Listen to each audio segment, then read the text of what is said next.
السلام عليكم ورحمة الله وبركاته.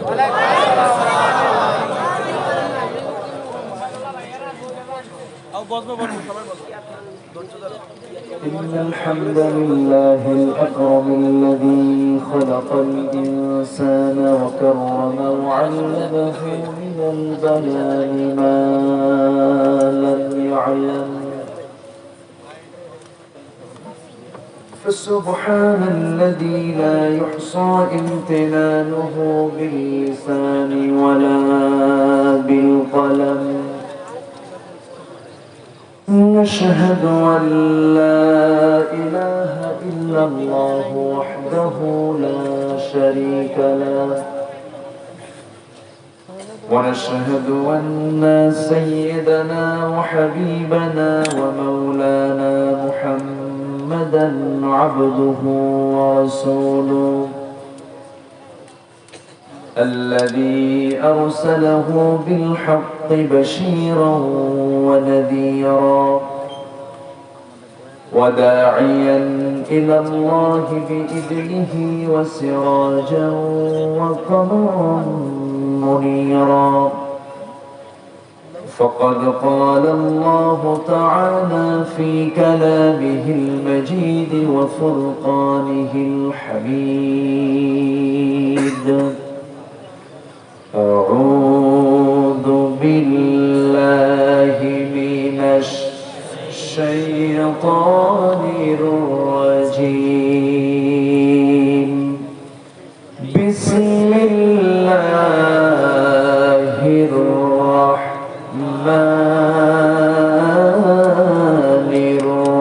الرحيم. سبح لله ما في السماوات وما في الأرض وهو العزيز الحكيم.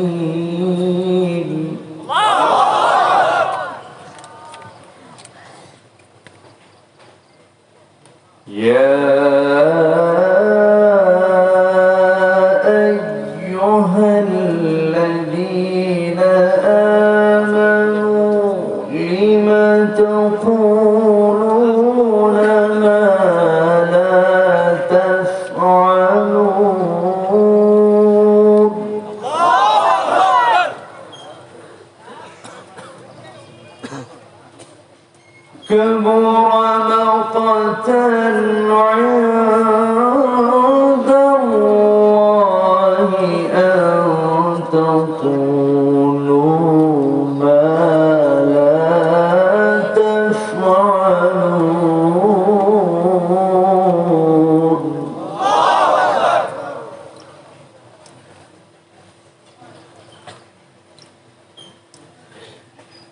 إن الله يحب الذين يقاتلون في سبيله صفا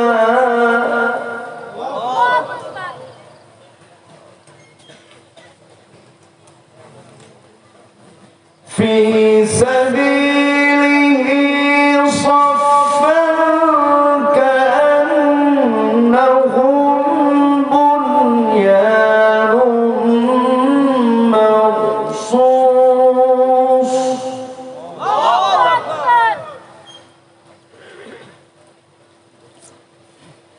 وإذ قال موسى لقومه يا قوم لم تؤذونني وقد تعلمون أني رسول الله إليكم.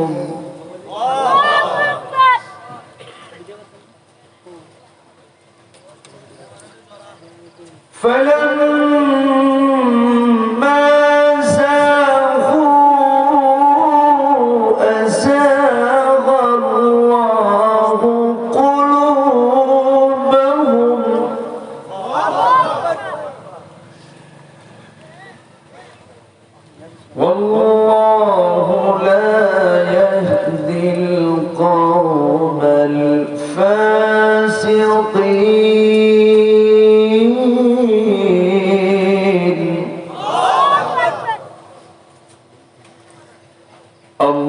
أكبر بسم الله الرحمن الرحيم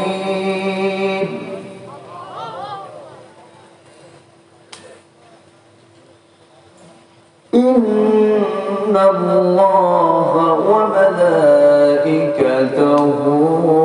يصلون على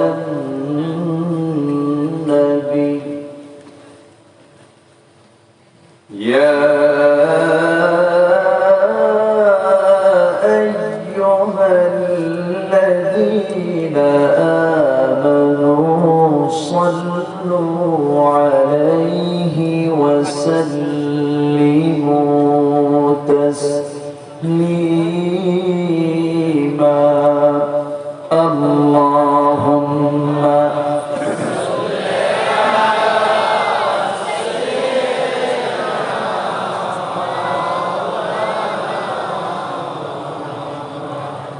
وعلى آل سيدنا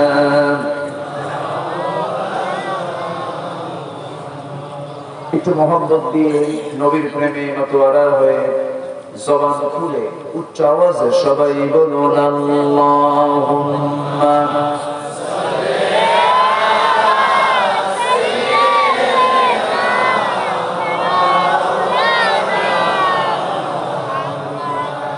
وعلى آل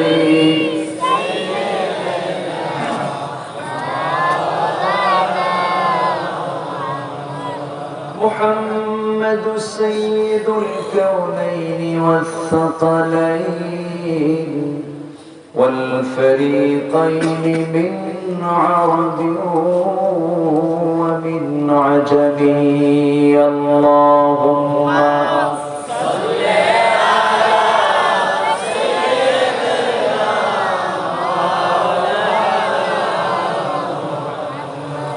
وعلى آل سيدنا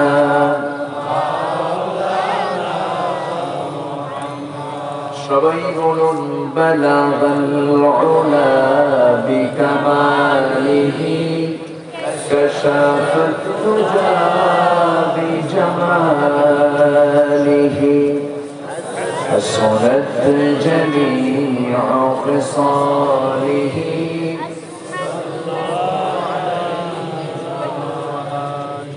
مشرق حب محمد مطلع ديوان ما مطلع خورشید سقاس سینه سوزان ما بلغ العلا بكماله كشف الدجى بجماله حسنت جميع خصاله صلوا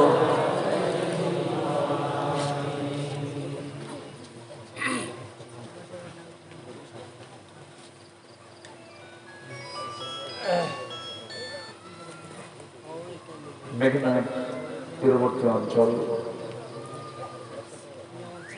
কুমিল্লার দেবিদ্বার উপজেলার মোহনপুর পূর্বপাড়া যুব সমাজ মাহফিল ইন্তেজামি কমিটি কর্তৃক আয়োজিত দশম বার্ষিকী তাফসীরুল কুরআন মাহফিল 2021 মহতী আয়োজনের সম্মানিত সুযোগ্য সভাপতি ধামতি দরবার শরীফের সম্মানিত গদ্দিন সিং মরহুম মকবুল আব্দুল হালিম পীর সাহেবের সুযোগ্য নাতি মাওলানা বাহাউদ্দিন পীর সাহেব, আজকের প্রোগ্রামের বরেণ্য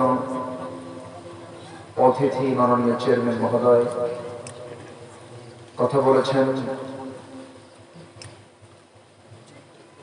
নন্দিত আলেম দ্বীন মাওলানা মাহবুবুর রহমান হোসেন পুরী কথা বলেছেন, মুফাসসির কোরআন মাওলানা ইয়াসিন আহমদ ফারুকী, হযরত উলামায়ে কেরাম, ফদলা ইসলাম, সুশীল সমাজ, জাতির শ্রেষ্ঠ সন্তান, শিক্ষক মণ্ডলী, জাতির বিবেক সাংবাদিক বৃন্দ, প্রশাসনের দায়িত্ব নিয়োজিত কর্মকর্তা বৃন্দ,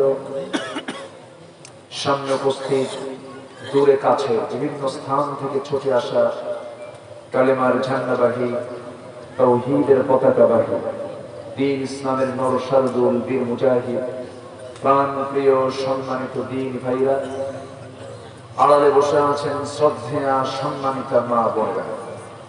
আলোচনার সূচনায় আনুষ্ঠানিকতার মধ্য দিয়ে আমার পক্ষ থেকে আবারও দিল খোলা সালাম, আসসালামু আলাইকুম ওয়া রাহমাতুল্লাহি ওয়া বারাকাতুহু। সবাই কেমন আছেন? আমাকে তো প্রশ্ন করলে যে এটা তো ভালোবাসার বহিঃপ্রকাশ। ভালোবাসা আছে যেখানে, রহমত আছে সেখানে, হিংসা আছে যেখানে, কোনো কিছু আছে সেখানে জ্বলে পুড়ে ছারখার হয়ে যায়। দুঃখ লাগে আমার দেশের সব অঙ্গনে আবাদ হয় মানবতার না হিংসা? হিংসা আবাদ আমরা দেখতে পাই। সকল হিংসাকে আমরা মাইনাস করে ভালোবাসা দিয়ে আমরা সবকিছু অর্জন করবো। জোরে বলি ইনশাআল্লাহ। হাজারো কাজের ভিড়ে ব্যস্ত সময় পাড়ি দিয়ে ক্লান্ত শ্রান্ত দেহটাকে স্বস্তি দেব আমরা যে সময় সারাদিন অনেকেই অনেক কাজ করেছি, ঠিক নিজস্ব নীড়ে যখন চলে যাব স্বনীড়ে, ঠিক সেই সময় আমরা কি যেন একটা টানে আমরা এসেছি। এই টান কোন অন্য কিছুর টান নয়, কোরআনের টানে, জান্নাতের বাগানে যিনি আমাকে আপনাকে আসার তৌফিক দিলেন সেই মহান রবের শানে বলছি আলহামদুলিল্লাহ। আবারও বলছি আলহামদুলিল্লাহ। চিৎকার মেরে বলছি আল্লাহুম্মা ইন্নী আসআলুকা আল হুদা ওয়াত তুকা ওয়াল আফাফা ওয়াল গিনা। সবাই বলি আল্লাহুম্মা লাকা আসলামতু ওয়া বিকা আমানতু ওয়া আলাইকা তাওয়াক্কালতু ওয়া ইলাইকা আনাবতু ওয়া বিকা খাসামতু। আমরা আল্লাহ তাআলার শুকর আদায় করে দিলাম। সম্মানিত হাজিরিন, আমার পূর্বে দীর্ঘ সময় আলোচনা এ মঞ্চে হয়েছে। অনেক বিচক্ষণ, অনেক বড় আলেম ওলামা এই মঞ্চে এসেছেন, তারা কথা বলেছেন। আমি শেষ ক্লাসে এসে বসেছি, ভাঙ্গাচুরা মানুষ, এলেম কালাম তেমন কিছু নাই। যতক্ষণ আছি আপনি কি আমাকে সময় দিবেন? সময় দিতে রাজি আছেন? জোরে বলি ইনশাআল্লাহ।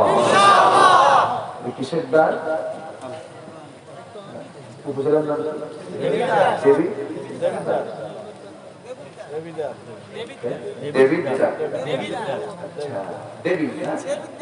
দেবের স্ত্রীলিঙ্গ কি? দেবী। সবকিছুর দ্বার হতে হবে কার দ্বার? আল্লাহ।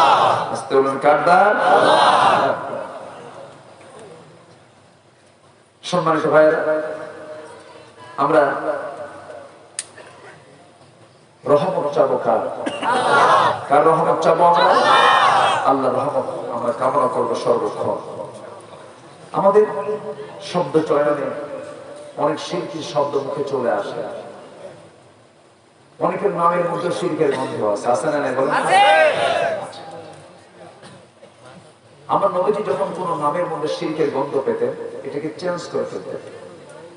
ইয়াসরিব ছিল আগের নাম, রাসূল দিলেন পরবর্তীতে নাম দিয়ে দিলেন মদিনা। কি দিলেন? মদিনা। আব্দুল শামস ছিল আব্দুর রহমানের নাম, রাসূল বলেন তোমার নাম আব্দুল শামস না, তোমার নাম কি? আব্দুর রহমান। যেখানে শিরক ছিল রাসূল সেটাই তিনি আন্দোলন করে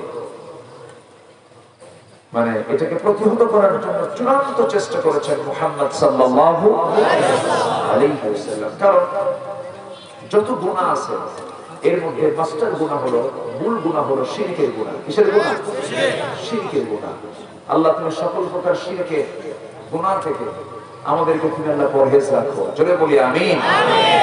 সম্মানিত ভাইরা, আসুন আমরা সেখান থেকে কথা শুনবো, কথা বলবো, যেখান থেকে আমি তেলাওয়াত দিয়ে শুরু করেছি। আল্লাহ রাব্বুল আলামিন 114টি সূরা আমাকে আপনাকে দিয়েছেন আমার জীবনটাকে সাজানোর জন্য, আমার জীবনটাকে গুছিয়ে নেবার জন্য, পরকালীন পাথেয় সংগ্রহ করার জন্য আল্লাহ পাক এই কিতাবটা আমাকে আপনাকে লক্ষ্য করে দিয়েছেন। এই কিতাবের লক্ষ্য কিন্তু মরা মানুষকে কেন্দ্র করে নয়, লিয়ানজিরা মান কানা হাইয়া, জিন্দা মানুষকে কেন্দ্র করে কিন্তু কোরআন। কিন্তু দুঃখ লাগে আমার দেশে কোরআন তেলাওয়াত হয় খুব যখন মানুষ মরে যায়, ঠিক কিনা? মরা বাড়িতে কি যে শুরু হয়ে যায়, মনে হয় কোরআনটা নাজিল হয়েছে মরা বাড়ির জন্য। আছে না? বলুন না, মরা বাড়ির জন্য কোরআন নাজিল হয়নি। কোরআন নাজিল হয়েছে বাড়িটাকে সাজানোর জন্য, ঠিক কিনা? বাড়িটাকে সাজানোর জন্য কোরআন নাজিল হয়েছে। কোরআনের ব্যবহার আজকে যেখানে থাকা দরকার ছিল কোরআন সেখানে নাই। কোরআনটাকে আমরা খুব সম্মান করি, কেমন করে যদি পড়ে যায়। আজকে সকালে একজন বলতেছে, আলমারির মাথা থেকে কোরআন পড়ে গেছে, আমাকে কয় বস্তা চাউল দিতে হবে। দেখছেন, ফকিরকে চাউল দিলে নাকি এটা মাফ হয়ে যায়। হঠাৎ করে যদি আলমারির মাথা থেকে কোরআন পড়ে যায়, হাত থেকে কোরআন পড়ে যায়, বলতে হবে ইন্নালিল্লাহ। এই তো কি সমস্যা?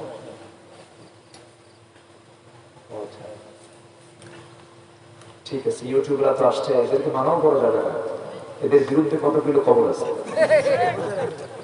মাঝে মাঝে আমাদের ছবির সাথে নায়িকার ছবি লাগায় দেয়, নায়িকার ছবি লাগায় দিয়ে বলে দেখেন হুজুর কেমনে নায়িকার দিকে চায় থাকে।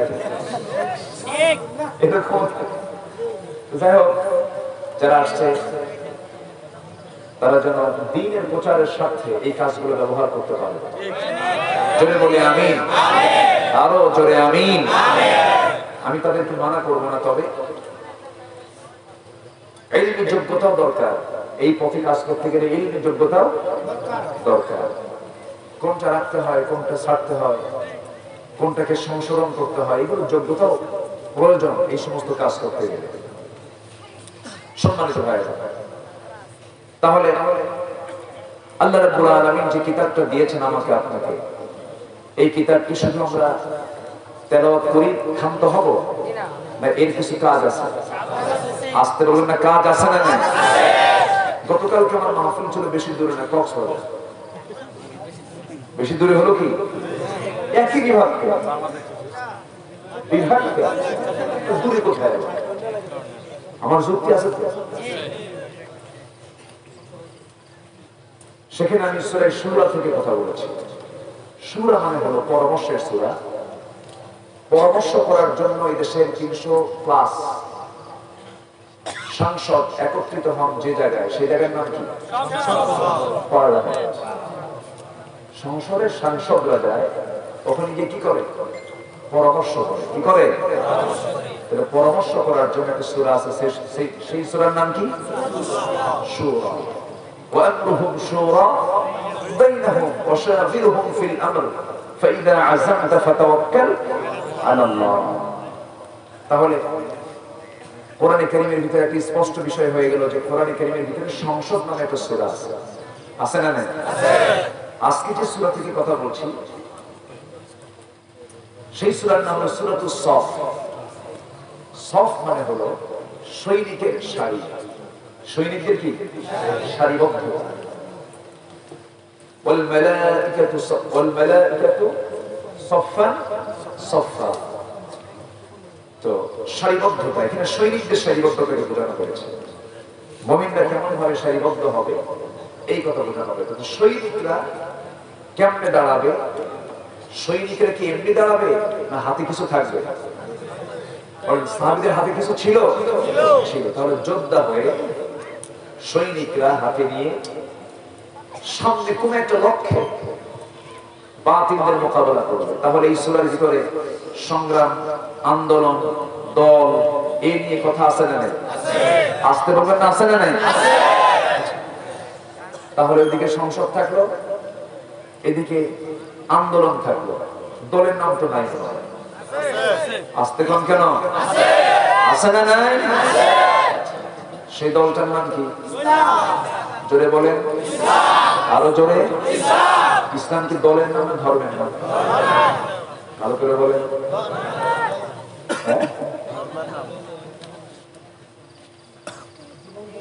ধর্মের নাম গতানুগতিক হবে না। আমরা যেটা ভাবি রিলিজিয়ন মানে ধর্ম, হিন্দু ধর্ম, খ্রিস্টান ধর্ম, বৌদ্ধ ধর্ম, ট্র্যাডিশনালি ইসলাম কিন্তু এরকম শুধু ধর্মের নাম না। ইসলামটা কি? আল্লাহ রাব্বুল আলামিন বলেন, খুবই কমন আয়াত, আমার সঙ্গে ঠোঁট মিলিয়ে সবাই বলুন, ইন্নাদ দীনা ইনদাল্লাহিল ইসলাম। আল্লাহর কাছে মনোনীত দিন, মনোনীত জীবন বিধান, মনোনীত জীবন চলার পথ হলো ইসলাম। এখানে ধর্মের কথা বলা হয়নি গতানুগতিক ভাবে। আল্লাহ রাব্বুল আলামিন অন্য জায়গায় বলছেন আবার এই দিন নিয়ে কথা বলছেন, ইসলাম নিয়ে কথা বলছেন, আরেক জায়গায় বলছেন وَمَن يَبْتَغِي غَيْرَ الْإِسْلَامِ دِينًا فَلَن يُقْبَلَ مِنْهُ وَهُوَ فِي الْآخِرَةِ مِنَ الْخَاسِرِينَ। জোরে বলুন আল্লাহু আকবার। যে ব্যক্তি ইবতাগি তালাশ করবে গায়রাল ইসলাম, ইসলাম ছাড়া অন্য কোন জীবন বিধানকে যে ব্যক্তি গ্রহণ করবে, ইসলামের অপোজিট আরো কিছু দিন, আরো কিছু জীবন বিধান দুনিয়াতে আছে না নাই? আসতে বলবেন না, আছে না নাই? আমেরিকায় চলে একটা দিন, সেখানে আছে, কিন্তু লন্ডনে একটা দিন আছে, জার্মানিতে আছে, ওই রাশিয়াতে আছে, ওই চীনে আছে, ওই জাপানে আছে, ওই বার্মাতে আছে, ওই পাকিস্তানে আছে, ভারতে আছে, সব জায়গায় বিভিন্ন জায়গায় বিভিন্ন দিন আছে না নাই? এই সমস্ত দিনগুলো আল্লাহর দিন না মানুষের দিন? কার দিন বলেন? দিন মানে জীবন বিধান। দিন মানে কি? দিনের অনেকগুলো ব্যাখ্যা আছে, অনেকগুলো কথা আছে, 19টা অর্থ আছে দিন। আমার ভাইয়েরা, গোটা পৃথিবীতে 70 থেকে 80টি দিন আছে। গোটা দুনিয়াতে 70 থেকে 80টি মানব রচিত মতবাদ আছে, হিমাল্লাহ আছে। এই সমস্ত মতবাদকে যে বান্দা গ্রহণ করবে, ইসলামটাকে ছেড়ে দিয়া, আল্লাহ বলছেন তুমি মুসলমানদের তালিকায় তোমার নাম থাকলো, তোমার বাপ মুসলমান হলো, ভালো কথা, তুমি জন্মসূত্রে মুসলমান হয়েছো, ভালো কথা, কিন্তু আমার তালিকায় তোমার নাম মুসলমান থাকবে না। আমার কথা কি বোঝা যায়? কেন? এর কারণ হলো আমার জীবন বিধান হতে হবে কি? আরো জোরে বলেন, আরো জোরে বলেন।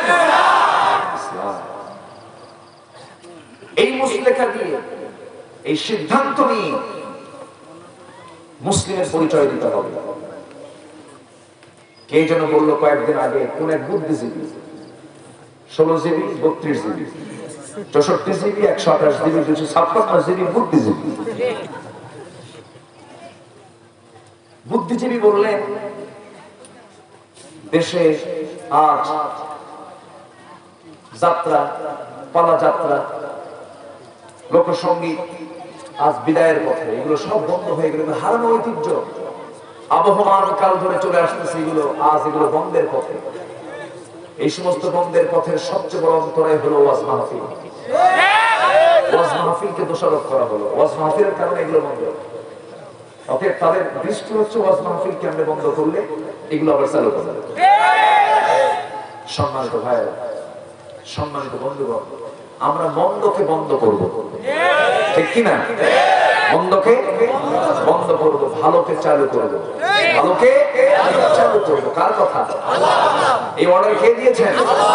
আল্লাহ রাব্বুল আলামিন বলেন, তাআওয়ানু আলাল বিররি ওয়াত তাকওয়া ওয়া লা তাআওয়ানু আলাল والعدوان তোমরা ভালো কাজে তাকওয়ার কাজে পরস্পরকে সহযোগিতা করো, ওয়াজ মাহফিল করো, মানবতার কল্যাণে কাজ করো, অসুস্থের পাশে দাঁড়াও, পীড়িতের পাশে দাঁড়াও, মাজলুমের পাশে দাঁড়াও, জুলুমকে তোমরা প্রতিহত করে ফেলো, জালিমের বিরুদ্ধে তোমরা সামনে দাঁড়িয়ে যাও। فأقم وجهك للدين حنيفا فطرة الله التي فطر الناس عليها لا تبديل لخلق الله ذلك الدين القيم ولكن أكثر الناس لا يعلمون جل بلون الله أكبر আল্লাহর সামনে হানিফ হয়ে একনিষ্ঠ হয়ে দাঁড়িয়ে যাও, সমস্ত কুফরি মতবাদকে প্রত্যাখ্যান করো, সমস্ত জুলুমকে মাইনাস করে তুমি তাওহীদকে ধরে ফেলো, আমার নবীর তরিকাকে ধরে ফেলো। কোন তরিকা লাগবে না, শুধু তরিকা লাগবে আমার নবীর তরিকা। কার তরিকা? নবীর তরিকা। আমাদের তরিকা সব কিছু আছে না নাই? এই তরিকা সেই তরিকার দিকে যাওয়ার দরকার নাই। আমার নবীজি বিদায় হজের ভাষণে ক্লিয়ার করে দিয়েছেন, তোমাদের কাছে রেখে গেল আমি দুটি মহা উপহার, কোরআনের পুত মঙ্গলবাণী মর্ম উপদেশ যা। লাকাদ তারাকতু ফীকুম আমরাইন আই শাইআইন লা তাদিল্লু মা তামাসসাকতুম বিহিমা। দুটো জিনিস রেখে গেলাম, কোরআন রাখলাম, হাদিস রাখলাম, এই দুটাকে শক্ত করে ধরো, গোটা পৃথিবীর নেতৃত্ব তোমার হাতে চলে আসবে। কিন্তু আজকে আমরা এই কিতাব কি ধরছি? আমরা ব্রিটিশ তাড়াইছি, ব্রিটিশ হটাইছি, আমরা আন্দোলন করেছি, কিন্তু ব্রিটিশের আইন শ্রদ্ধা করে এখনো রেখেছি না রেখি নাই? রাখি নাই, রেখেছি। সে আইনগুলো এখনো আছে না নাই? সে আইনে সব চলছে। আপনি যত বড় পীর কেবলা হন না কেন, আপনি রাস্তায় হাঁটলে পরে আপনাকে বাম দিকে হাঁটতে হবে। আপনি ডান দিকে হাঁটতে পারবেন, অথচ রাসূল বামে হেঁটেছেন না ডানে হেঁটেছেন? আপনি যত বড় পীর কেবলা হন না কেন, আপনাকে ব্যাংকে যেতেই হবে, কারবার করতেই হবে। পরোক্ষ হলেও সুদের সঙ্গে সম্পৃক্ততা গোটা জাতির আছে না নাই? আসতে বলবেন না, আছে না নাই? অতএব আপনি গুনাহমুক্ত জীবন গড়ার জন্য শুধু দরবার খুললে হবে না, শুধু মাদ্রাসা বানালে হবে না, শুধু মসজিদ বানালে হবে না। কোরআনের প্রতিটা আইনকে সমাজে কার্যকর করার জন্য আমাদেরকে পরিকল্পনা হাতে নিতে হবে। আল্লাহ কাদেরকে ভালোবাসেন? একটু আসতেছি সূরার দিকে। আল্লাহ পাক সূরা সফের মধ্যে বলে দিয়েছেন একটা শ্রেণীকে আল্লাহ পাক খুব ভালোবাসেন। টোটালি আল্লাহ তাআলা ৮ শ্রেণীকে ভালোবাসার ঘোষণা দিয়েছেন। কয় শ্রেণীকে বলেন তো? ৮ শ্রেণীকে। আমরা একটা একটা করে আজকে শুনবো। সবাই শুনে যাবেন না ইনশাআল্লাহ? জোরে বলি ইনশাআল্লাহ। আমি মূল আলোচনার দিকে খুব দ্রুত চলে যাচ্ছি, কারণ এক রাত সময় খুব অল্প, আমাকে অল্প সময় বেশ কিছু কথা বলে আমাকে শেষ করতে হবে। আমাকে কি সবাই সুযোগ দেবেন? কারো কোনো কষ্ট হচ্ছে না তো? জোরে বলি ইনশাআল্লাহ। সম্মানিত ভাইয়েরা, সম্মানিত বন্ধুগণ, আমার আগের মেহমান অনেক সুন্দর কথা বলেছেন। আমরা যখন কথা বলতে নেই, মুখ পেতে থাকে একটা গোষ্ঠী, আমাদের মুখ থেকে কোন কথাগুলো বের হচ্ছে? মুখ পেতে থাকা কিছু লোক আছে না নাই? কোন দিক থেকে কোন দিক দিয়ে জড়ানো যায়, লাভ হবে না। এদেশের শেকড়ে ইসলাম ঢুকেছে, শেকড়ে ইসলাম ঢুকেছে। ইসলামের শেকড় অনেক দূর পর্যন্ত বিস্তৃত এবং এটার শাখা প্রশাখাও বিস্তৃত। এদেশের মাটি থেকে কেউ ইসলামকে নির্মূল করতে পারবে না। সেই ইসলামের জন্য, আল্লাহর দ্বীনের জন্য সবাইকে মাঠে ময়দানে কাজ করতে রাজি আছেন? সবাইকে রাজি আছেন? হাত উঁচু করে দেখান মুসলমান।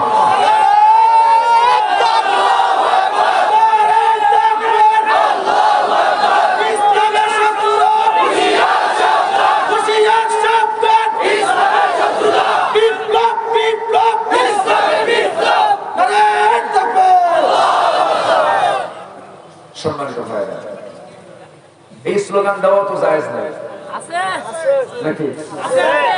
আমাদেরকে বলে হুজুর মাহফিলে আসছেন, এইগুলো কি শুরু করলেন?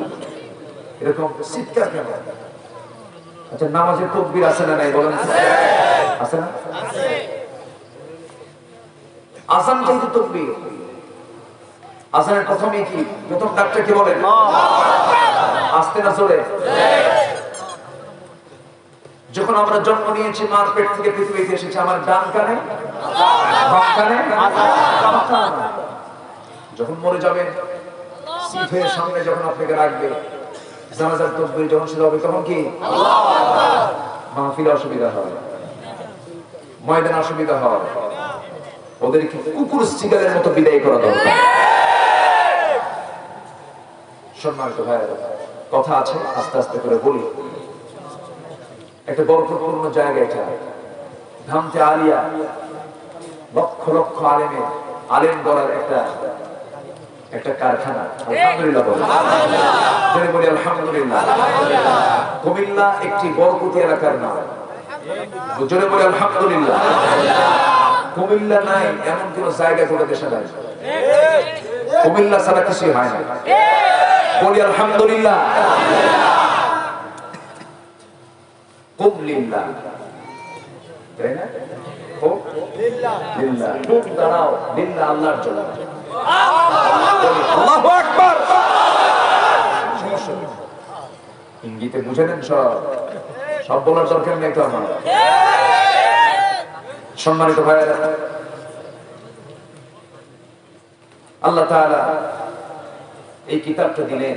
আমার কাছে মনে হয় কি জানেন, এই কিতাবটাকে আমরা এত বহালে রেখে দিয়েছি। হাফেজরা শুধু তেলাওয়াত করে, কি তেলাওয়াত করে? তেলাওয়াত করে, ইয়া আইয়ুহাল্লাযীনা আমানু লা তা'কুলুর রিবা দুআফান মুদাআফা ওয়াত্তাকুল্লাহ। হে ইমানদাররা, তোমরা সুদ খায়ো না, মসজিদ থেকে বের হয়ে যাও। ঠিক কি না? শুধু তেলাওয়াত করো। কোরআন বলে দিচ্ছে, আহাল্লাল্লাহুল বাই'a ওয়া হাররামার রিবা। বান্দা নামাজে তেলাওয়াত কইরা বাইরে যায়, জম্মের মতো সুদের কারবারে আছে। আছে না নাই? আছে। কোরআন বলছে, ওয়াকিমুল ওয়াজনা বিল কিসত ওয়া লা তুখসিরুল মিজান। ওজনটাকে সঠিক করো, ওজনকে বেঠিক করো না। দাড়ি পাল্লা হাতের মধ্যে নিয়ে কম বেশি শুরু করে দেয়। আছে না নাই? আছে। কোরআন বলতেছে, আন তাহকুমু বিল আদল। সঠিক বিচার করো, কিন্তু রায় উল্টা হয়ে যায়। ওই নামাজীর নামাজ কবুল হবে। সম্মানিত ভাই, আমরা শুধু একটা অভিনয় করছি। আমরা কি করি? অভিনয়। নামাজ একটা অভিনয়। নামাজ যদি আমাকে সুদমুক্ত জীবন না করতে শেখায়, নামাজ যদি আমার ভেজাল বন্ধ না করতে শেখায়, নামাজ যদি আমাকে মিথ্যা সাক্ষী থেকে নিজেকে দূরে রাখতে না শেখায়, ওই নামাজ নামাজ নয়, ওই নামাজ হচ্ছে ভণ্ডামি।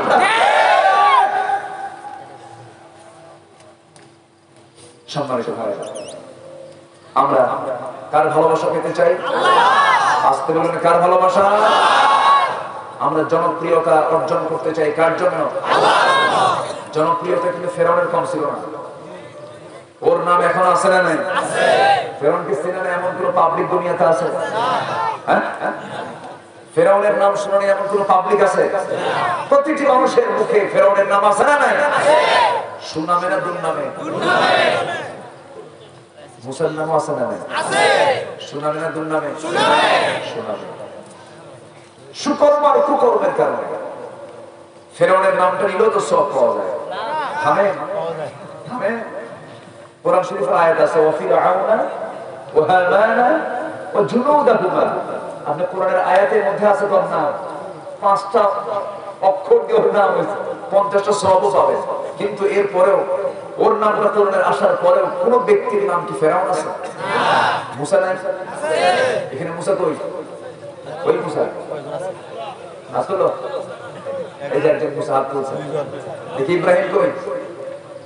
এই যে দুটো ইব্রাহিম, দেখেন বাপ দুটো বসে আছে এখানে, ওখানে দুটো ইব্রাহিম। আচ্ছা দেখি, আর কি কব? ইউনুস কই? ইউনুস, ওই যে ইউনুস। আচ্ছা, তারপরে ঈসা কই? ঈসা, ইসহাক কোথায়? ইসহাক ও মাদ্রাসায় আছে। আচ্ছা ঠিক আছে। আইয়ুব কই? আইয়ুব, আইয়ুব আশেপাশে আছে, এখানে থাকে না? ওই যাই দেখি ফেরাউন কে? ফেরাউন আছে? ফেরাউন আছে? নমরুদ আছে, হামান আছে, সাদ্দাদ আছে, আবু জেহেল আছে, উতবা সাইবা আছে। কিন্তু ইতিহাসে ওদের নাম আছে না নাই? সম্মানিত ভাইরা, হাজী সাহেব হজ করে আসছে। জনগণ বলতেছে, হাজী সাহেব আপনার যে নাম এবার ফিরছে, চতুর্দিকে আপনার শোনা, আপনি হাজী মানুষ হজ করে আসছেন, এবার আপনার নাম চতুর্দিকে, আপনার নাম শুধু সব জায়গায় হাজী সাহেব খুব ভালো মানুষ, এবার হজ করে আসছে। তবে এবার আপনার নাম যতটুকু ফুটছে, চতুর্দিকে ছড়িয়ে পড়েছে, এর থেকে বেশি নামটা ছড়িয়ে পড়ছিল যে বছর আপনার বউ অন্যের সঙ্গে বের হয়ে গেছিল। কথা কি বুঝতে পারতেছেন? তাহলে জনপ্রিয়তা কিন্তু দুভাবে হয়, সুকর্মে আর এটা কি কুকর্মে।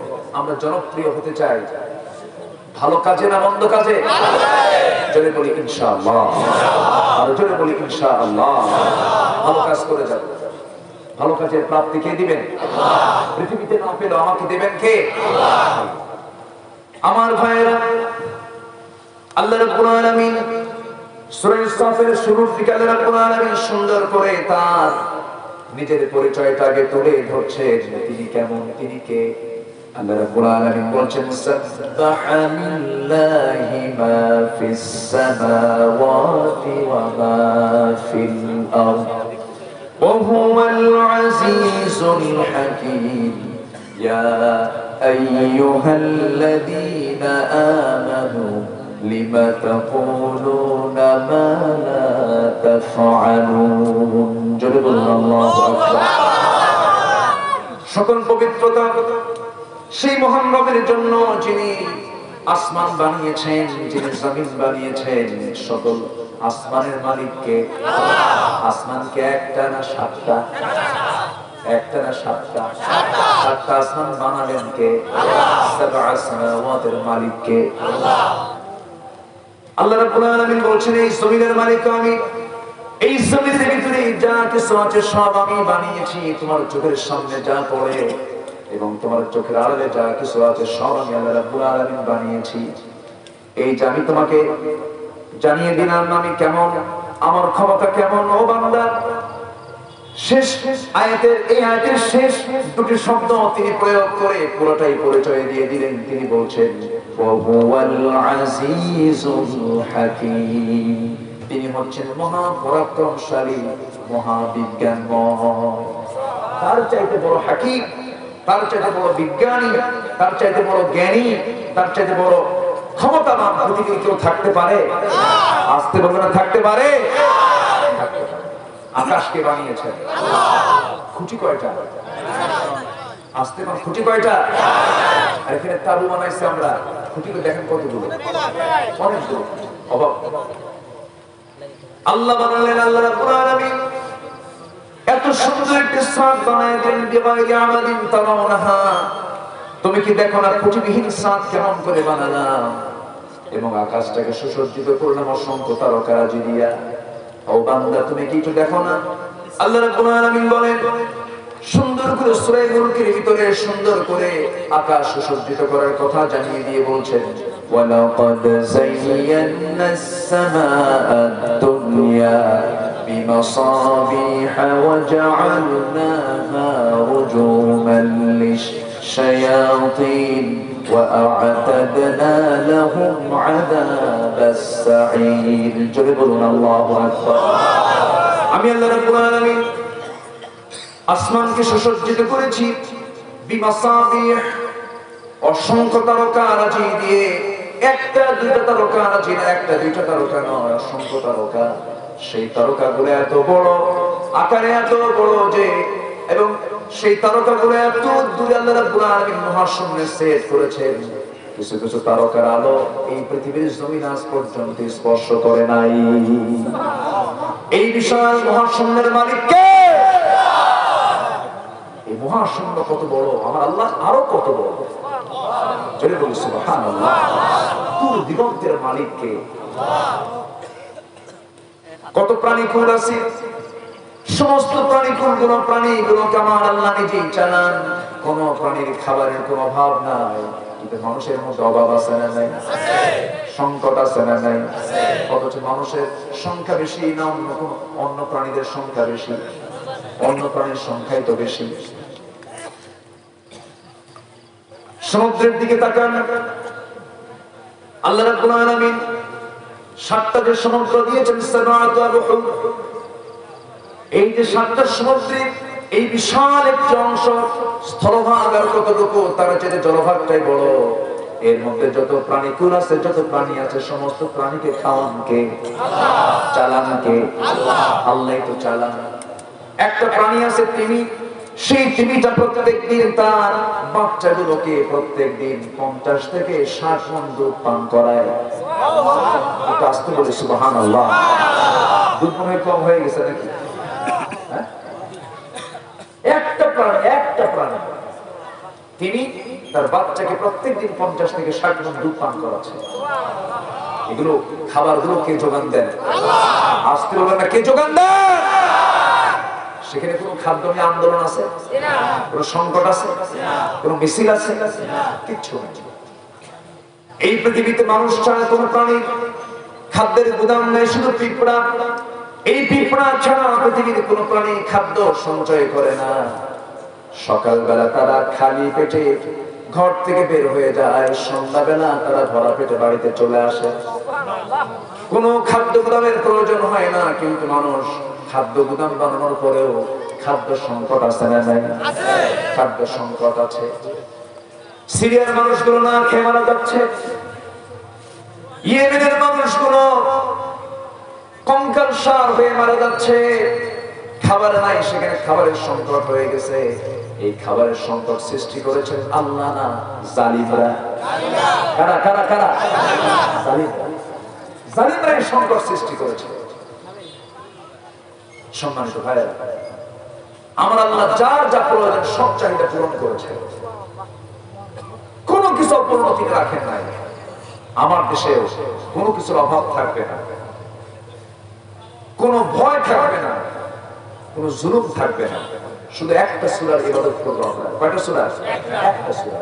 আমরা যে সূরাটা প্রত্যেক নামাজেই পড়ি, যারা পড়েন আমার সঙ্গে সব মিলিয়ে বলেন, لإيلاف قريش إيلافهم رحلة الشتاء والصيف فليعبدوا رب هذا البيت الذي أطعمهم من جوع وآمنهم من خوف। আল্লাহ রাব্বুল আলামিন বলছেন, ক্ষুধা মুক্ত, দারিদ্র মুক্ত, শোষণ মুক্ত, নিরাপদ একটি জীবন যদি তুমি পেতে চাও, জনপদ যদি তুমি পেতে চাও, কারো গোলামি করো না। চোখ বন্ধ করে গোলামি মেনে নেবে কার? ইবাদত করবে কার? বিধান মানবে কার? হুকুম মানবে কার?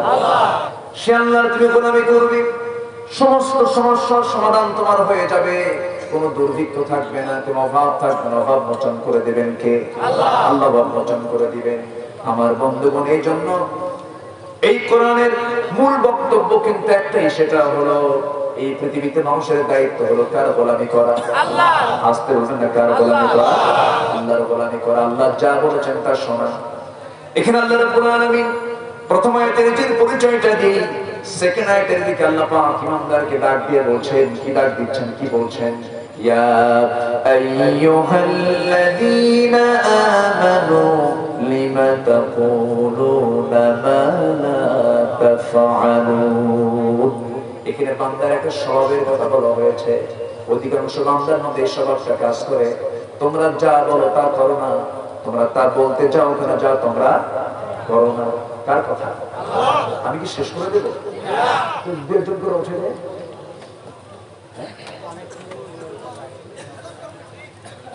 অনেক রাত হয়ে গেছে।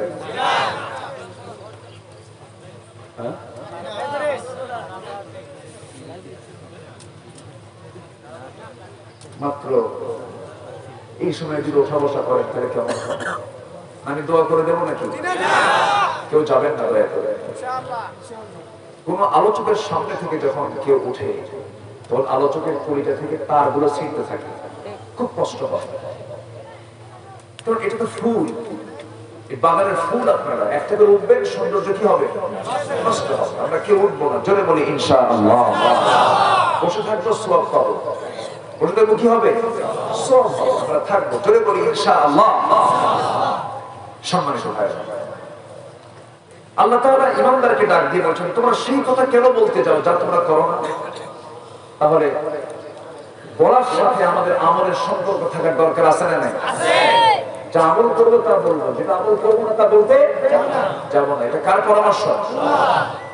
এই স্বভাবটা যার মধ্যে থাকবে সেটা হচ্ছে মুনাফিকের স্বভাব। আমার দেশে মুনাফিক নাই তো? মুনাফিক আছে আমার দেশে? মুনাফিকের স্বভাবটা হলো সে যা বলে তা করে না, যা বলে তা করে না। যখন সে কথা বলে মিথ্যা কথা বলে, আমানতের খেয়ানত করে, বেহুদা বাজে কথা বলে, একটার কথা আরেকটার সাথে লাগায় না। এরকম লোক আছে না নাই? এদের পরিচয় আল্লাহ পাক সুন্দর করে তুলে ধরেছেন, একটা বড় সূরাই দিয়েছেন। সেই সূরার নাম হলো সূরা মুনাফিকুন। সূরার নাম কি?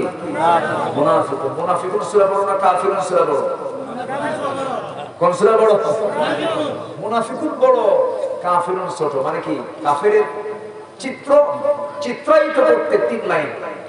এই কাফেরের চিত্র চিত্রায়িত করতে 3 লাইন।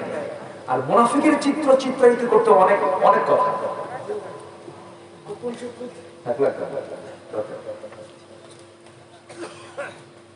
আর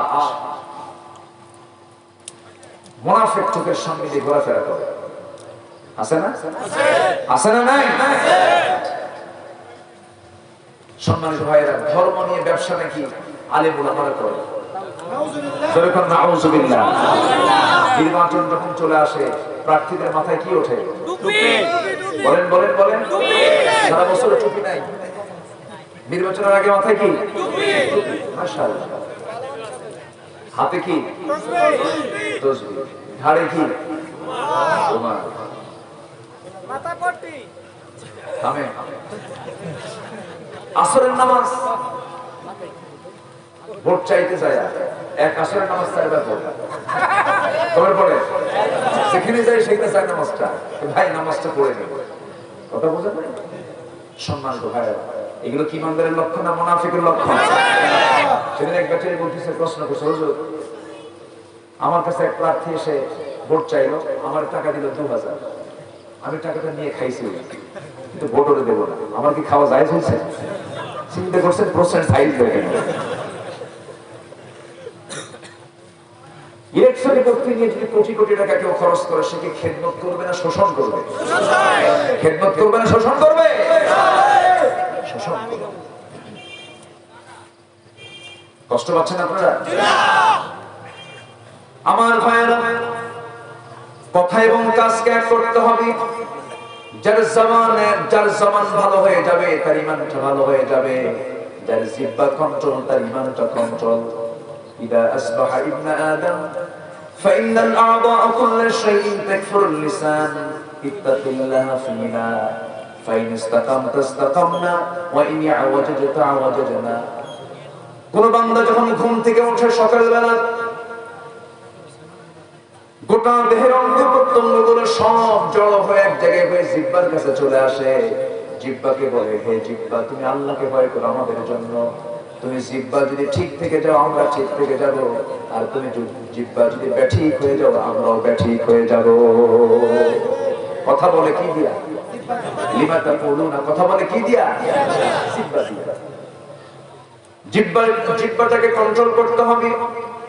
যার জিহ্বা কন্ট্রোল, তার ঈমানটা কন্ট্রোল হয়ে যাবে। আমার নবী জানেন জায়গায় বলেছেন, মান আদমানুলি, যে ব্যক্তি আমার জন্য জামিন হয়ে যাবে, 2 চলের মধ্যস্থ বস্তু, 2 উরুর মধ্যস্থ বস্তু, গোপনাঙ্গের এবং জিহ্বার যে হেফাজত করবে, আমি রাসূল তার জন্য বেহেশতের জামিন হয়ে যাব। জোরে বলি সুবহানাল্লাহ। মুখ দিয়ে যা আসবে তাই বলা যাবে না, যা মনে হবে তাই করা যাবে না। আমার বন্ধুগণ, আমার নবীজিও কথা বলেছেন, আমার নবীজির বয়ান সাহাবায়ে কেরামরা শুনেছেন। তবে হ্যাঁ, নবীজি কথা বলেছেন, সে সমস্ত কথার সীমাবদ্ধতা ছিল, একটা সীমা অতিক্রম তিনি কখনো করতেন না। আবার যে কৌতুক ইসলামে নেই তাও কিন্তু না, কৌতুক আছে, তবে সেই কৌতুকের মতো শিক্ষা থাকার দরকার আছে না নাই?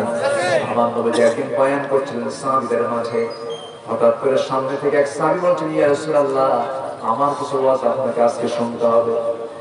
আমার নবী বলেন, ঠিক আছে তুমি বলো, তোমার ওয়াজটা শুনে হুজুর আমার অস্টার কি শোনাবো আপনাকে। জাহেলি যুগে আমি একটা মূর্তির পূজা করতাম, মূর্তিটাকে খুব ভালোবাসতাম। ওই মূর্তিটাকে নিয়ে আমি বুকে রাখতাম, পিঠে রাখতাম, মাথায় তুলে রাখতাম, এত সম্মান শ্রদ্ধা ভক্তি করতাম, বিশ্বাস করতাম। কিন্তু একদিন আমি কোন একটা সফরে গেলাম, সেই মূর্তিটাকে করলাম কি, আমার প্রকৃতির কাজে সাড়া দেওয়ার জন্য মূর্তি তো সাথে নেওয়া যায় না। আমি মূর্তিটাকে উঁচু জায়গায় রেখে দিলাম, উঁচু জায়গায় রেখে দিয়ে আস্তে করে আমি আড়ালে চলে গেলাম। শৌচকার্য কমপ্লিট করলাম। শৌচকার্য কমপ্লিট করে সে দেখি আমার সেই শ্রদ্ধার মূর্তির মাথা থেকে পা পর্যন্ত পুরাটাই পানি দিয়ে ভেজা। তো ভাবলাম মনে হয় রহমতের কোনো পানি। এই চিন্তা মাথায় নিয়ে আমি আমার জিহ্বাটা দিয়ে লেহন করলাম, একটু চাটলাম, দেখি আমতা আমতা গন্ধ। আমার নবীজি মুসকে মুসকে হাসি দিলেন, সুবহানাল্লাহ বলবেন না? এর মধ্যে এই কথাগুলোর মধ্যে কিছু শিক্ষা আছে না নাই? রাসূল শুনতেছেন কথাগুলো। আমার নবীজি বললেন তারপরে কি করলাম হুজুর? এমন দুর্গন্ধ, সামনের দিকে তাকায় দেখি কুত্তা লেজ উঠায় উঠায় যাচ্ছে। ভাবলাম যে কুত্তাই তো কম সারছে। আমার এমন রাগ উঠল, প্রচন্ড রাগ উঠে গেল আমার, পায়ে রক্ত মাথায় চলে আসলো। চোখ বন্ধ করে সেই শ্রদ্ধার মূর্তি থেকে এক আসারে দুনিয়ার এক আসারে আমি মাটির সঙ্গে মিশাইয়া দিলাম, চুরমার করে ফেললাম। এসে দেখি এমন রব পাইলাম, সাব্বাহা লিল্লাহি মা ফিস সামাওয়াতি ওয়া মা ফিল আরদ ওয়া হুয়াল আজিজুল হাকীম। আল্লাহু আকবার। যিনি আকাশের মালিক, যিনি আকাশের মালিক, তিনি আমার আল্লাহ। জোরে বলি আল্লাহু আকবার। সম্মানিত ভাইরা, সে আল্লাহ বলছেন তোমার কথাকে ঠিক করো, যেটা তুমি করো না সেটা তুমি বলতে চেও না। তোমার কথা এবং কাজকে দুই করবা না এক করবা? কথা এবং কাজকে দুই না এক। যুগ যুগে সবচেয়ে বেশি ডিস্টার্ব করেছে ইসলামের জন্য মুনাফিকরা। সেই মুনাফিকরা আজও আছে না নাই? আছে না নাই? আমার নবীর সঙ্গে কথা বলতে একরকম, আবার কাফের মুশরিক ইহুদিদের সঙ্গে গিয়ে কথা বলতে আরেক রকম, পেঁচ লাগায় দিত। বদর যুদ্ধ লাগানোর পিছনে মুনাফিকদের ষড়যন্ত্র আছে না নাই? উহুদ যুদ্ধ লাগানোর জন্য মুনাফিকদের ষড়যন্ত্র সবচেয়ে কম না সবচেয়ে বেশি? সেই মুনাফিকরা আজও আছে। সম্মানিত ভাইয়েরা, মুনাফিকরা মারাত্মক। আল্লাহ রাব্বুল আলামিন মুনাফিকদের ব্যাপারে রাসূলকে খুব কঠোর হতে বলেছেন। যাদের কথা এবং কাজ এক হবে না, ওই সমস্ত মুনাফিকদের ব্যাপারে হে রাসূল আপনি কঠোর হবেন। ইয়া আইয়ুহান নাবিয়্যু জাহিদিল কুফফার ওয়াল মুনাফিকিনা ওয়াগলুয আলাইহিম ওয়া মাআওয়াহুম জাহান্নাম। হে রাসূল আপনি কাফিরদের বিরুদ্ধে, মুনাফিকদের বিরুদ্ধে জিহাদ ঘোষণা করুন। তাদের ব্যাপারে কোনো আপোষ করবেন না, খুব শক্ত হবেন তাদের ব্যাপারে। একজন কাফেরের দ্বারা যতটুকু না ক্ষতি হয়, তার চেয়ে বেশি ক্ষতি হয় মুনাফিকের দ্বারা। মুনাফিক নামাজও পড়ে, মুনাফিকের মুখে দাড়িও থাকে, মুনাফিকের চোখে সুরমাও থাকে, মুনাফিকের গায়ে সুন্দর লম্বা জুব্বাও থাকে, কিন্তু মুনাফিকি করে চেনা যায় না। আমার নবীর পিছনে নামাজ পড়েছে, মুনাফিক ছিল কি ছিল না? বলে আসতে ছিল কি ছিল না? সেই মুনাফিকের জানাজা রাসূল বর্ণনা করো, মুনাফিককে কি আল্লাহ পাক maaf করেছেন নাকি? ইস্তাগফির লাহুম আও লা তাস্তাগফির লাহুম ইন তাস্তাগফির লাহুম 70 মাররা। হে রাসূল আপনি তার জানাজা পড়ায়া করবেন কি? আপনি তার জন্য 70 বার যদি আপনি আমার কাছে maaf চান, আমি তাকে maaf করব না। কারণ মুনাফিকদের জন্য কোনো maaf নাই কার কাছে? আল্লাহর কাছে। এজন্য আমাদের জবান হবে, আমাদের জবান হবে ঈমান। জবান দিয়ে যা বলবো আমরা আল্লাহকে সাক্ষী রেখে বলবো, মান কানা ইউমিনু বিল্লাহি ওয়াল ইয়াউমিল আখির ফালিয়াকুল খায়রান আও ইয়াসমুত। যে ব্যক্তি আল্লাহর প্রতি ঈমান আনলো, পরকালকে বিশ্বাস করলো, সে যেন কোনো কথা বলতে গেলে উত্তম কথা বলে, আর না কথা থাকলে পরে চুপ থাকে। চুপ থাকলেও তার জন্য নাজাত হয়ে যাবে। আমরা কথা বলবো কম, কাজ করবো বেশি, কাজ করবো বেশি। আমার ভাইয়েরা, আমার বন্ধুগণ, আল্লাহ রাব্বুল আলামিনের এই দুনিয়া জুড়ে যত বান্দা আল্লাহ রাব্বুল আলামিন পাঠিয়েছেন, কিছু কিছু বান্দার ওয়াজ কোরআনে কোট করেছেন। একজন ব্যক্তির ওয়াজ, তিনি নবীও ছিলেন না, রাসূলও ছিলেন না, কালো কুসকুসে মানুষ ছিলেন। সমাজে তার কোনো পরিচয় ছিল না, কিন্তু সেই লোকটা আল্লাহর কাছে এত প্রিয় ছিলেন। আমার আপনার ওয়াজ নয় 50 বছর 60 বছর 100 বছর থাকবে, এরপরে আর থাকবে না। কিন্তু একজন কালো কুসকুসে মানুষ, আল্লাহ পাক যেখানে নবুয়ত দেন নাই কিন্তু হিকমত দিয়েছেন, তার কথা আল্লাহর কাছে এত পছন্দ হয়েছে, আল্লাহ পাক কোরআনের মতো কিতাবের মধ্যে তার ওয়াজগুলো কোট করেছেন। জোরে বলি সুবহানাল্লাহ, আরো জোরে বলি সুবহানাল্লাহ। সেই ওয়াজগুলো কোট করেছেন। সেই ওয়াজগুলো কেন কোট করেছেন? কারণ লোকমানকে আল্লাহ রাব্বুল আলামিন কিছু গুণ দিয়েছিলেন, যে গুণটা অন্য কোন ব্যক্তির কাছে, অন্য কোন ব্যক্তির মধ্যে সেই গুণগুলো ছিল না। এর মধ্যে সবচেয়ে শ্রেষ্ঠ গুণ হলো, লোকমান আলাইহিস সালামের মধ্যে সবচেয়ে বড় গুণ ছিল, তিনি অপ্রয়োজনীয় কোনো কথা বলতেন না। অপ্রয়োজনীয় কোনো কথা বলতেন না। 9টা গুণ। কয়টা গুণ বলেন? শিখে যাই, আমরা একটু শিখে যাই। লোকমানের মধ্যে 9টা গুণ ছিল। নাম্বার 1 গুণ হলো দৃষ্টিটাকে তিনি নিম্নগামী রাখতেন। তিনি কখনো দৃষ্টিটাকে উঁচু করতেন না, নিচের দিকে তাকিয়ে তাকিয়ে চলতেন। নাম্বার 2 হলো মুখটা বন্ধ রাখতেন, অপ্রয়োজনীয় কোনো কথা বলতেন না। নাম্বার 3 হলো হালাল জীবিকার উপরে তিনি সন্তুষ্ট ছিলেন। নাম্বার 4 হলো লজ্জাস্থানকে তিনি হেফাজত করেছেন। নাম্বার 5 হলো সত্য কথার উপরে অটল থেকেছেন। নাম্বার 6 হলো অঙ্গীকার তিনি পূরণ করেছেন। নাম্বার 7 মেহমানকে তিনি সম্মান করেছেন। নাম্বার 8 হলো প্রতিবেশীর হক তিনি আদায় করেছেন। নাম্বার 9 হলো অপ্রয়োজনীয় কোনো কথা তার মুখে কোনোদিন বের হয় নাই। এইগুলো গুণ থাকলে তো আল্লাহ তাআলা তাকে অবশ্যই কবুল করবেন। যেরকম সুবহানাল্লাহ। কিন্তু লোকটা ছিল ধলা না কালো, লম্বা না খাটো, চামড়াগুলো মসৃণ না, মুসলিম ছিল না, কালো কুসকুসে, আবার পায়ের গোড়াটা ছিল, তাফসীরে এসেছে, ইবনে কাসির এসেছে, পার গোড়াটা ছিল ফাটা ফাটা। চেহারার কোনো সৌন্দর্য ছিল না, সমাজে তার কোনো পরিচিতিও ছিল না, কিন্তু আল্লাহ রাব্বুল আলামিন তাকে এত সুন্দর করে পছন্দ করলেন। তার ওয়াজ, তার নামকরণ করে সূরা লোকমান নাযিল করে গোটা পৃথিবীর সমস্ত মানুষকে বলেন, তোমরা লোকমানের ওয়াজ শোনো। সুবহানাল্লাহ। তার ওয়াজ ছিল 13টা। কয়টা ওয়াজ? সবাইকে শুনবেন নাকি? শুনবেন? জোরে বলি ইনশাআল্লাহ। পৃথিবীতে 3 জন কালো জগৎ বিখ্যাত ছিলেন। একজন হচ্ছেন লোকমান, কালো মানুষ ছিলেন। আর আমার নবীর এক সাহাবী ছিল খুব কালো। বলেন কে? নবী ইমাম মুয়াজ্জিন কে? মুয়াজ্জিন কে? 3 কালো। শুনবেন, কথা শুনবেন, সবাই শুনবেন। কষ্ট হচ্ছে আপনাদের? বলি আলহামদুলিল্লাহ। গ্রামের মানুষের কিছু আছে, একটু হালকা করেও কিছু কথা বলা দরকার। আমার কথা কি বুঝতে কষ্ট হচ্ছে আপনাদের? বলি আলহামদুলিল্লাহ। আমাদের ক্লাসটা নেওয়া খুব কঠিন। যারা প্রফেসর, ক্লাসে ঢুকলে পরে সব এক লেভেলের ছাত্র খুঁজে পায়। স্কুলের যারা টিচার ক্লাস 6 এ ঢুকেছে সব এক লেভেলের ছাত্র খুঁজে পায়। কিন্তু আমাদের ক্লাসটা নেওয়া খুব কঠিন। অবাল বৃদ্ধ বনিতা, ছোট থেকে বুড়া পর্যন্ত সব ছাত্র। এই ক্লাসটা কি সহজ না কঠিন? একটু হলেও কঠিন। এজন্য আমাদেরকে খুব সহজ করে, যতটুকু সহজ করে পারা যায় কথা বলার চেষ্টা করতে হবে। সম্মানিত ভাইরা, লোকমান কি কালো ছিল, কিন্তু আল্লাহ তাআলা তাকে কি সম্মান দিলেন, কি মর্যাদা দিলেন। কোরআনের মতো কিতাবে তার নামে একটা সূরার নামকরণ পর্যন্ত হয়েছে। সন্তানকে নসিহত করেছেন, 13টা নসিহত করেছেন। আমরা আমাদের সন্তানদেরকে এই নসিহতগুলো করব, জোরে বলি ইনশাআল্লাহ। কিন্তু নসিহত করব কেমনে? নিজে বাপ তো নিজে নামাজ পড়ে না। এরকম বাপের সংখ্যা আমার দেশে কম না বেশি? বিড়ি খাওয়া বাপ কম না বেশি? ছেলেকে বলে বাবা বিড়ি খাবি না, নিজে বিড়ি টেনে করে, নিজে বিড়ি টেনে করে, বাবা খবরদার বিড়ি খাবি না। এরকম বাপ আছে না নয়? বাপ হইছে, বাপেরও হিসাব হবে।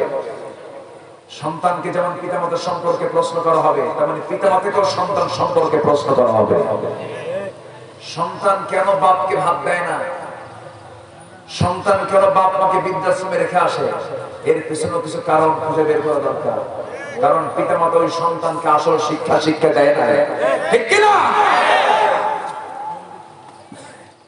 বৃদ্ধাশ্রমে আজ গাজীপুরে গিয়েছিলাম, গাজীপুরে বৃদ্ধাশ্রমে দেখলাম অনেক বুড়া মানুষ, বুড়ি মানুষ সেখানে আশ্রয় নিয়েছে।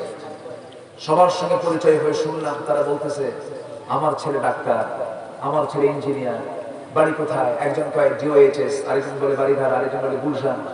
এই জায়গা থেকে আপনারা এই জায়গায় কেন? বাবা আমার ছেলেদের অনেক বড়, খুব ব্যস্ত, আমাদেরকে দেখার সময় পায়।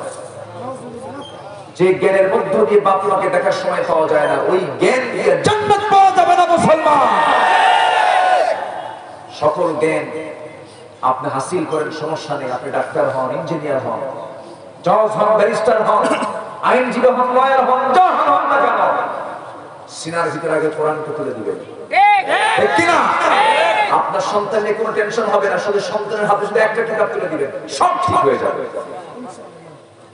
সম্মানিত ভাইরা, সম্মানিত বন্ধুগণ, আমরা কোরআন শুনবো বেশি, গান শুনবো, গান শুনবে কোন অশ্লীল গানের মাঝে কোন সম্পর্ক রাখা যাবে না, সম্পর্ক রাখা যাবে না। আরেকজন ছিলেন কালো, বেলাল। বলেন তো কে? বেলাল কি পড়াশোনা করতে পেরেছেন? বেলাল ছিলেন গোলাম, লিখতেও পারতেন না, পড়তেও পারতেন না। ছোটবেলায় বিক্রি, বাপও গোলাম, ছেলেও গোলাম, গোলাম জাদা গোলাম, গোলাম জাদা গোলাম, মানে বাপও গোলাম, ছেলেও গোলাম। কালো কুসকুসে মানুষ, কোনো পরিচিতি নাই। কি সমস্যা? ওই তো ওনাকে ধরছেন আপনারা নাকি? কষ্ট পাচ্ছেন আপনারা? আমার দিকে এত সুন্দর মানুষ, আমি তো আশ্চর্য হয়ে যাচ্ছি।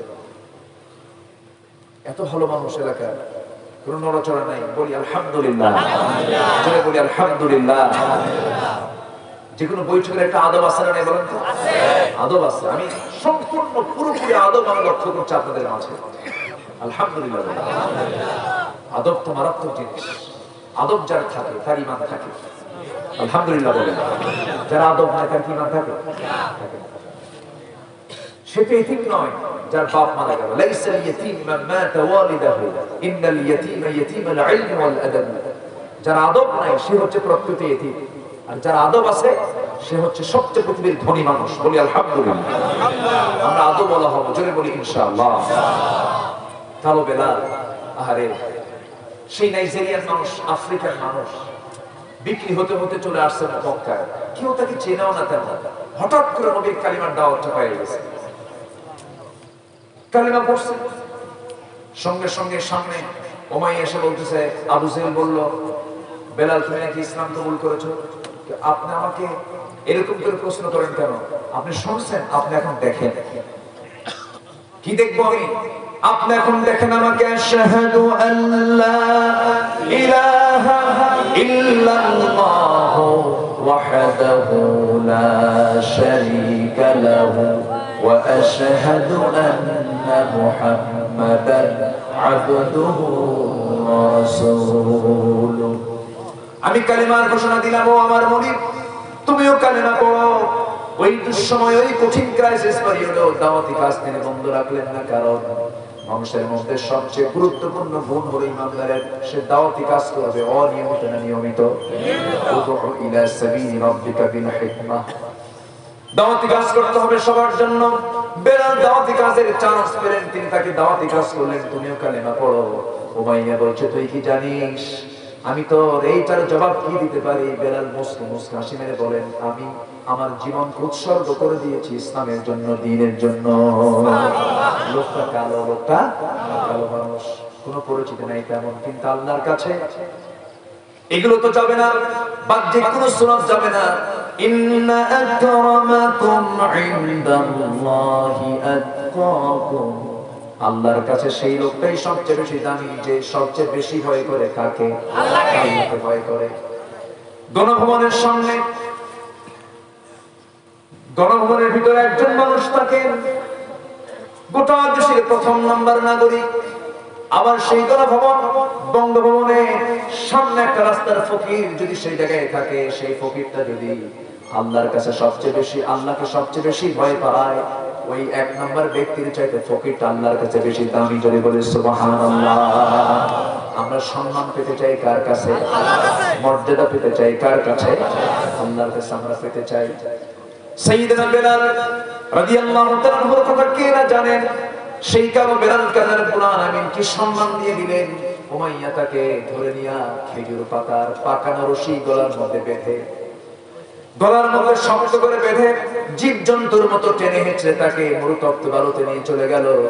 তাকে ঠিক করে শোয়া রাখলো, লাফ মেরে তার বুকের উপরে গিয়ে বসলো।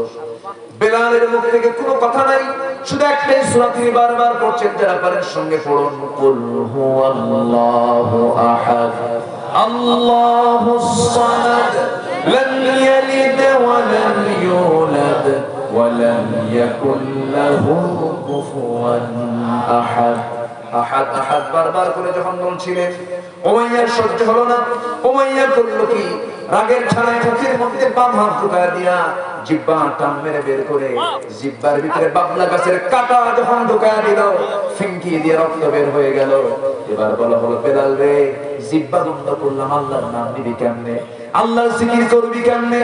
এই কথা বলার সঙ্গে সঙ্গে বেলাল অকুত ভয় সৈনিকের মতো নখটা কোনো মতো উঁচু করে বলছেন, তুই আমার জিহ্বা বন্ধ করলে হবে কি? আমি আমার আল্লাহর নামটা আমার দিলের মধ্যে অঙ্কন করে নিয়েছি। ওয়া আম্মা মান খাফা মাকামা রাব্বিহি ওয়া নাহান নাফসা আনিল হাওয়া ফাইন্নাল জান্নাতা হিয়াল মাওয়া। যার দিলের মাকামে আল্লাহর নাম অঙ্কন হয়ে যায়, তার ঠিকানা জান্নাতে মাওয়া হয়ে যায়। বেলাল এইদিকে চরমাহত হয়ে পড়ে আছে, মরা মরা ভাব। নবীর কানে সংবাদ চলে গেছে, আবু জেহেল তখন মক্কা চালায়। মক্কার সিটিমের আবু জেহেল চতুর্দিকে সন্ত্রাসী কর্মকাণ্ড চালাচ্ছে। আমার নবীর দাওয়াতের দিনকে বন্ধ করে দিয়েছে, দলীয় নিবন্ধন কাউট করে দিয়েছে, সাহাবায়ে কেরামকে যেখানেই পায় সেখানেই পিটায়। আমার নবীজি বের হতে পারছেন না। এমন সময় আমার নবীর কানে যখন চলে গেল, উমাইয়ার গোলাম বেলালকে মারতে মারতে রক্তাক্ত করে মেরে ফেলার প্রক্রিয়া শুরু হয়েছে। সঙ্গে সঙ্গে রাসূল বলছেন, আবু বকর, তুমি আমার 3 বছরের ছোট, আমি তোমার ছোট্টবেলার বন্ধু। আবু বকর, আল্লাহ তোমাকে প্রচুর সম্পদের মালিক বানিয়েছেন, যত টাকা লাগে আমার বেলালকে মুক্ত করে আনো, আমার কালো বেলালকে মুক্ত করে আনো। বেলালকে না দেখলে আমার ভালো লাগে না। বেলালের কথাগুলো অস্পষ্ট ছিল, তিনি তো আফ্রিকার মানুষ ছিলেন, কথাগুলো ভালো করে তিনি বলতে পারতেন না, জিহ্বাটা খাটো ছিল। সাইয়েদনা বেলালকে দেখার জন্য রাসূল পেরেশান হয়ে গেলেন। রাসূল বললেন, আমার বেলালকে তাড়াতাড়ি আবু বকর নিয়ে আসো। আবু বকর বেলালকে মুক্ত করবে, তোমার জন্য জান্নাতের দরজাও খোলা হয়ে যাবে। হযরত আবু বকর তাড়াতাড়ি দৌড় মেরে চলে গেল উমাইয়ার কাছে, গিয়ে বলছেন, উমাইয়া, তোর কি লাগবে রে বল, কত হাজার স্বর্ণ মুদ্রা লাগবে সব দিয়ে দেব।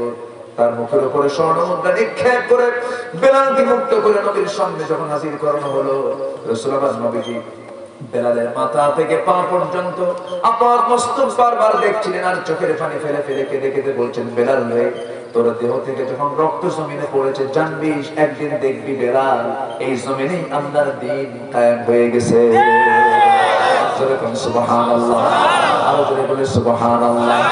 আমার নবীজি ওমর কম খান নাই, নবীজির দাঁত ভেঙেছে, নবীজির কপালে লোহা বিদ্ধ হয়েছে, নবীজি দেশ ছাড়া হয়েছে, নবীজির চাচা পর্যন্ত রাসূলের বিরুদ্ধে সংগ্রাম, রাসূলের বিরুদ্ধে ষড়যন্ত্র করেছে, নিজের আত্মীয় স্বজনরা নবীর বিরুদ্ধে হামলা করেছে। আমার ভাইরা, ঈমান যেহেতু এনেছি, এগুলো মাথা পেতে আমরাও নিতে রাজি আছি নাকি? সবাইকে মাথা পেতে নিতে রাজি আছি নাকি? আমার ভাইরা, আমার বন্ধুগণ, যখন দেখবেন আপনার ভাই আপনার বিরোধী হয়ে চলে গেছে, তখন ভাবতে হবে ইউসুফের কথা। সমস্ত ভাইরা তার বিরুদ্ধে হত্যার পরিকল্পনা করেছে, কোনো টেনশন করবেন না। যখন বাবা আপনার বিরুদ্ধে যাবে, তখন ভাবতে হবে ইব্রাহিমের বাপ আজর কি করেছিল, আগুনে নিক্ষেপ করেছিল। যখন দেখবেন আপনার সম্পূর্ণ একাকে কেউ আপনার পাশে নেই, শুধু বিপদ আর বিপদ, তখন ভাববেন ইউনূস আলাইহিস সালামকে যখন মাছ যখন গ্রাস করেছিল, তখন তার কেউ ছিল না, তখন শুধু তিনি জিকির করেছেন কার? লা ইলাহা ইল্লা আনতা সুবহানাকা ইন্নী কুনতু মিনাজ জালিমিন। যখন দেখবেন আপনার বাড়ি ছাড়া, আপনার নামে মামলা হামলা, আপনার নামে গ্রেফতারি পরোয়ানা, এই সমস্ত বিষয়ে যখন আপনি লক্ষ্য করবেন, তখন দেখবেন আমার নবীর হিজরতের কথাগুলো মিল আছে না নাই? বলেন, আসতে বলবেন না আছে না নাই? সাহাবীরা আগে চলে গেছেন, আবিসিনিয়ার দিকে চলে গেছেন, জাফর বিন আবু তালিব তার পরিবার সহ নিয়ে চলে গেছেন। আমার নবী আবার তিনি থাকতে পারলেন না, হত্যার হুলিয়া চতুর্দিকে জারি হয়ে গেছে, সাহাবায়ে কেরামকে যেখানে পায় সেখানেই মারে। আমার নবীও টিকতে পারলেন না, সেই মুহূর্তে বেলালকে মুক্ত করে আনা হলো। নবীও বেশি দিন টিকতে পারেন নাই, নবীও বেশি দিন থাকতে পারেন নাই, কারণ একটাই দোষ ছিল। রাসূল বলেছেন, আবু জেহেল রে, তোর সুদের কারবার, তোর জিনার কারবার, তোর মদের কারবার, এই সমস্ত কারবারগুলো আমি চলতে দেব না। আমার দেশে এই সমস্ত কারবারগুলো তো নাই। আস্তে করেন না, আছে না নাই? সুদ আছে না নাই? এটা কি ইমানদারের কাজ না আবু জেহেলের কাজ? আচ্ছা, জিনার কাজ আছে না নাই? এটা কি ইমানদারের কাজ না আবু জেহেলের কাজ? মদের কারবার আছে না নাই? এটা কি ইমানদারের কাজ না আবু জেহেলের কাজ? তাহলে আবু জেহেলের কাজগুলোর সমাজে থাকবে, আমরা ইমানদার চুপ করে থাকবো? আমরা ইমানদার থাকতে পারবো না। আমাদের দায়িত্ব আছে না নয়? দায়িত্ব কে দিয়েছেন? আল্লাহ বলছেন ইন্নী জাইলুন ফিল আরদি খলিফা ক্বালু আতাজআলু ফিহা মান ইউফসিদু ফিহা ওয়া ইয়াসফিকু আদ-দিমা ওয়া নাহনু নুসাব্বিহু বিহামদিকা ওয়া নুqaddisu লাক ক্বালা ইন্নী আ'লামু মা লা তা'লামুন। জোরে বলুন আল্লাহু আকবার। আল্লাহ রাব্বুল আলামিন আরেক জায়গায় বলছেন তোমাদের মধ্যে অবশ্যই এমন একটা টিম থাকা দরকার, ওয়াল তাকুম মিনকুম উম্মাতুন ইয়াদউনা ইলাল খায়র ওয়া ইয়া'মুরুনা বিল মা'রুফি ওয়া ইয়ানহাউনা আনিল মুনকার। জোরে বলুন আল্লাহু আকবার। ইমানদারের কাজ হলো সৎ কাজের আদেশ দেওয়া, অসৎ কাজের বাধা দেওয়া। মুনাফিকদের কাজ হলো ইয়া'মুরুনা বিল মুনকারি ওয়া ইয়ানহাউনা আনিল মা'রুফ। ইমানদাররা কি করবে? ওয়াল মুমিনুনা ওয়াল মুমিনাতু বা'দুহুম আউলিয়াউ বা'দ ইয়া'মুরুনা বিল মা'রুফি ওয়া ইয়ানহাউনা আনিল মুনকার ওয়া ইউকিমুনাস সালাতা ওয়া ইউতুনাস যাকাতা ওয়া ইউতিউনাল্লাহা ওয়া রাসূলাহু। জোরে বলুন আল্লাহু আকবার। আমার বন্ধুগণ, আমার ভাইয়েরা, তাহলে আমরা যে আয়াত থেকে আজকে আলোচনা শুনতেছি, এই আয়াতের এক নাম্বার কথা হলো তোমাদের জবানটা তোমরা ঠিক করে ফেলো, তোমরা ইমানদার হবে। জবান ঠিক না থাকলে তোমরা কি হয়ে যাবে? মুনাফিক হয়ে যাবে। কাবুরা মাকাতান ইনদাল্লাহ আন তাকুলু মা লা তাফআলুন। আল্লাহর কাছে সবচেয়ে বড় অপরাধ হলো এই অপরাধ। এই কাজটা আমরা করব না। এরপর আল্লাহ রাব্বুল আলামিন 4 নম্বর আয়াতে বলছেন, সুন্দর করে বলছেন, শোনো আমার ভালোবাসার মানুষগুলো, ভালোবাসার বান্দাগুলো কারা একটু শোনো। মোট 8 শ্রেণীকে আমি আল্লাহ ভালোবাসি। কয় শ্রেণী বলেন? 8 শ্রেণী। একটাও কি বলেছি নাকি? একটাও কিন্তু এই পর্যন্ত বলি না। আমরা একটু শুনে যাবো, জোরে বলি ইনশাআল্লাহ। আল্লাহ বলছেন ইন্নাল্লাহা ইউহিব্বুল্লাযীনা ইউকাতিলুনা ফি সাবিলিহি সাফফান কাআন্নাহুম বুনয়ানুম মারসুস। সূরার নাম কি? সূরার নাম কি? এই আয়াতের মধ্যে সাফফান শব্দটা আছে না নাই? এই 4 নম্বর আয়াত থেকে সূরার নামকরণ করা হয়েছে সূরা সাফ। সূরাটা মাদানী সূরা। সূরাটা কি সূরা? মাদানী সূরা। আমার ভাইয়েরা, আল্লাহ রাব্বুল আলামিন সুন্দর করে বান্দাকে ডাক দিয়ে বলছেন, নিঃসন্দেহে আমি আল্লাহ রাব্বুল আলামিন সেই সমস্ত বান্দাদের কি ভালোবাসি যারা আল্লাহর পথে সীসা ঢালা প্রাচীরের মতো একতাবদ্ধ হয়ে বাতিলদের বিরুদ্ধে মোকাবেলা করে। মারসুস শব্দটা এসেছে, রসাস একটা ধাতু, রসাস একটা পদার্থ, সীসা। হাদিদ এটাও একটা পদার্থ। হাদিদ মানে হলো লোহা, রসাস মানে হলো সীসা। সীসা আর লোহার মধ্যে তফাৎ হলো এই জন্য, এই যেটা হলো সীসা, সীসার কাজ হলো সীসার এক প্রান্তে তাপ লাগলে পুরো প্রান্তে তাপ সমানভাবে বিকিরণ হয়ে যায়। লোহার এক প্রান্তে যদি তাপ লেগে যায় অপর প্রান্তে সমান তাপ হয় না। দেখবেন কিছু কিছু কামাররা এক পাশে হাত দিয়ে ধরে অপর পাশে গরম করে, আসে না নাই? কিন্তু সীসা কিন্তু এরকম হয় না। আল্লাহ রাব্বুল আলামিন সীসার সঙ্গে এক্সাম্পল না দিয়ে আল্লাহ তাআলা লোহার সঙ্গে এক্সাম্পল না দিয়ে সীসার সঙ্গে এক্সাম্পল দিয়ে জন্য দিলেন তোমরা সীসা ঢালা প্রাচীরের মতো কাতারবদ্ধ হয়ে যাবে, সারিবদ্ধ হয়ে আল্লাহর জমিনের দিন কায়েমের জন্য তোমরা সংগ্রাম করবে। এর মধ্যে তোমার মতপার্থক্য সৃষ্টি করবে না। এই জন্য বললেন কোন মুসলমানের একটা পশমের যদি কেউ ক্ষতি করতে আসে, লক্ষ লক্ষ মুসলমান সেই মুসলমানের পক্ষে তারা দাঁড়িয়ে যাবে, ঠিক কিনা? একটা মুসলিম একটা দেহের মতো, একটা দেহের কোনায় চিমটি কাটলে যেমন টের পাওয়া যায়, কোন মুসলমানের রক্ত জীবন নিয়ে কেউ খেলতে লাগলে সবাই মিলে তার মোকাবেলা করে ইমানি দায়িত্ব মুসলমান। কিন্তু আজ একটি একটি করে প্রাণ চলে যাচ্ছে, আমরা চুপ মেরে আছি, ভাববেন না আপনিও নিরাপত্তা নিয়ে থাকবেন। মুসলিমের পক্ষে কথা বলার দরকার আমাদের আছে না নাই? আসতে বলবেন না, আছে না নাই? আল্লাহ তুমি সবাইকে হকপন্থীদের অন্তর্ভুক্ত করে দাও, জোরে বলি আমিন। আমাদের সবাইকে দ্বীনের জন্য কবুল করে নাও, জোরে বলি আমিন। আল্লাহ তাআলা কয় শ্রেণীকে ভালোবাসেন?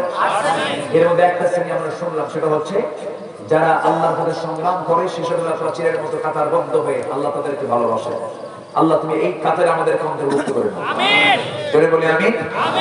নাম্বার 2 হলো যারা ইহসানকারী, যারা কি বলেন ইহসানকারী, যাদের মধ্যে ইহসান আছে, মানে দয়া আছে, মায়া আছে, মমতা আছে। আপনি মাফ করবেন, আল্লাহ আপনাকে মাফ করবেন। আপনি কঠোর হবেন, আল্লাহ আপনার প্রতি কঠোর হবেন।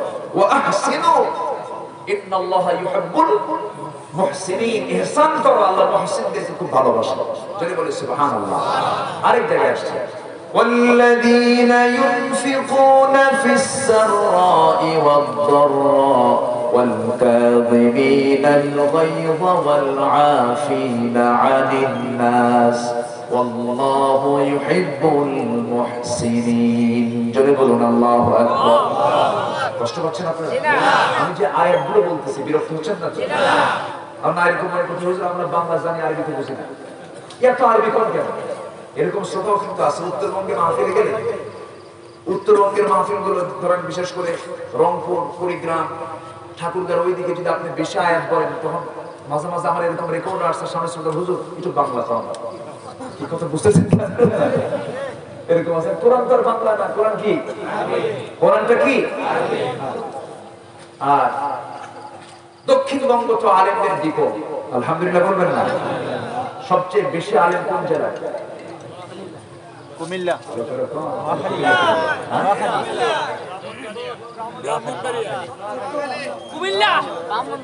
বিভাগটা আছে এই বিভাগে, আমি আর কোনো কিছু ইন্ডিকেট করলাম না। তবে যতটুকু জানি যে গোটা দেশে আলেমদের নেতৃত্ব দেয় মোটামুটি নোয়াখালী।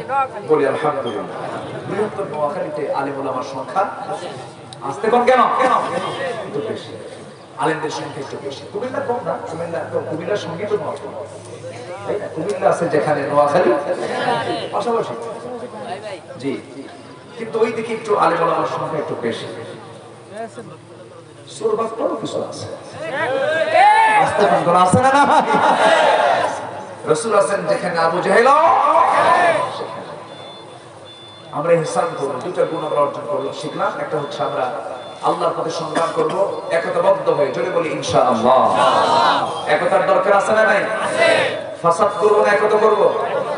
গন্ডগোল করব না, একতা হব, ঐক্যবদ্ধ হব, জোরে বলি ইনশাআল্লাহ। আসেন দোয়া করি নাকি? হ্যাঁ হ্যাঁ, এখনো আছে। এই তো কেবল পাইছি, শ্রোতা পাইছি কেবল। বলি আলহামদুলিল্লাহ। এরকম শ্রোতা থাকলে আলোচনা করে একটু মজা পাবো। বলি আলহামদুলিল্লাহ। কয় কালো?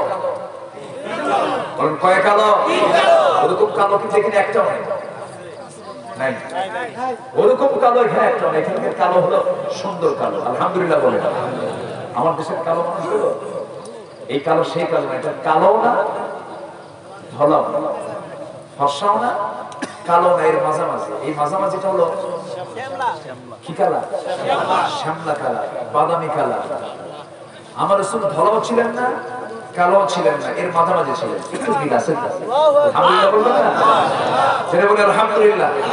খুব বেশি ধলা হলে বলতে বেশি ধলা, বেশি কালো হলে বলতো বেশি কালো। কিন্তু এমন কালার বলা মুশকিল, এটা কি কালার? বলি আলহামদুলিল্লাহ। আমরা এর মাঝামাঝি আছি, বলি আলহামদুলিল্লাহ। নবীর চোখের মনি ছিল কালো, আমেরিকার মানুষের চোখের মনি কি? ইউরোপ আমেরিকার মানুষের চোখের মনি কি? সাদা। আমাদের চোখের মনি কি? কালো। ওদের মাথার চুল কি? সাদা লাল। আমাদের চোখের মাথার চুল কি? কালো। আমার রাসূলের চোখের মনিও কালো, আমার রাসূলের মাথার চুলও কালো, আমার নবীর দাড়িও কালো। মিল আছে না নাই? আমাদের কিবলা কোন দিকে? আমার নবীর কিবলা পশ্চিম দিকে। আমার নবীর ঘর কাবা শরীফের পূর্ব পাশে, মানে তার কিবলাও পশ্চিম, আমাদের কিবলাও পশ্চিম। তাহলে কিবলা মিল আছে, চোখ মিল আছে, কালার মিল আছে, হাইট মিল আছে, চোখ মিল আছে, চুল মিল আছে, চরিত্র আস্তে কোন কেন? কালো বেলালের চেহারা মিল নাই, কালার মিল নাই, কিন্তু চরিত্র মিল। আমরা চেহারা মিলাবো না চরিত্র মিলাবো? চরিত্র মিলাবো। জোরে বলি ইনশাআল্লাহ। কালোটা করেছেন কে? ধলাটা করেছেন কে?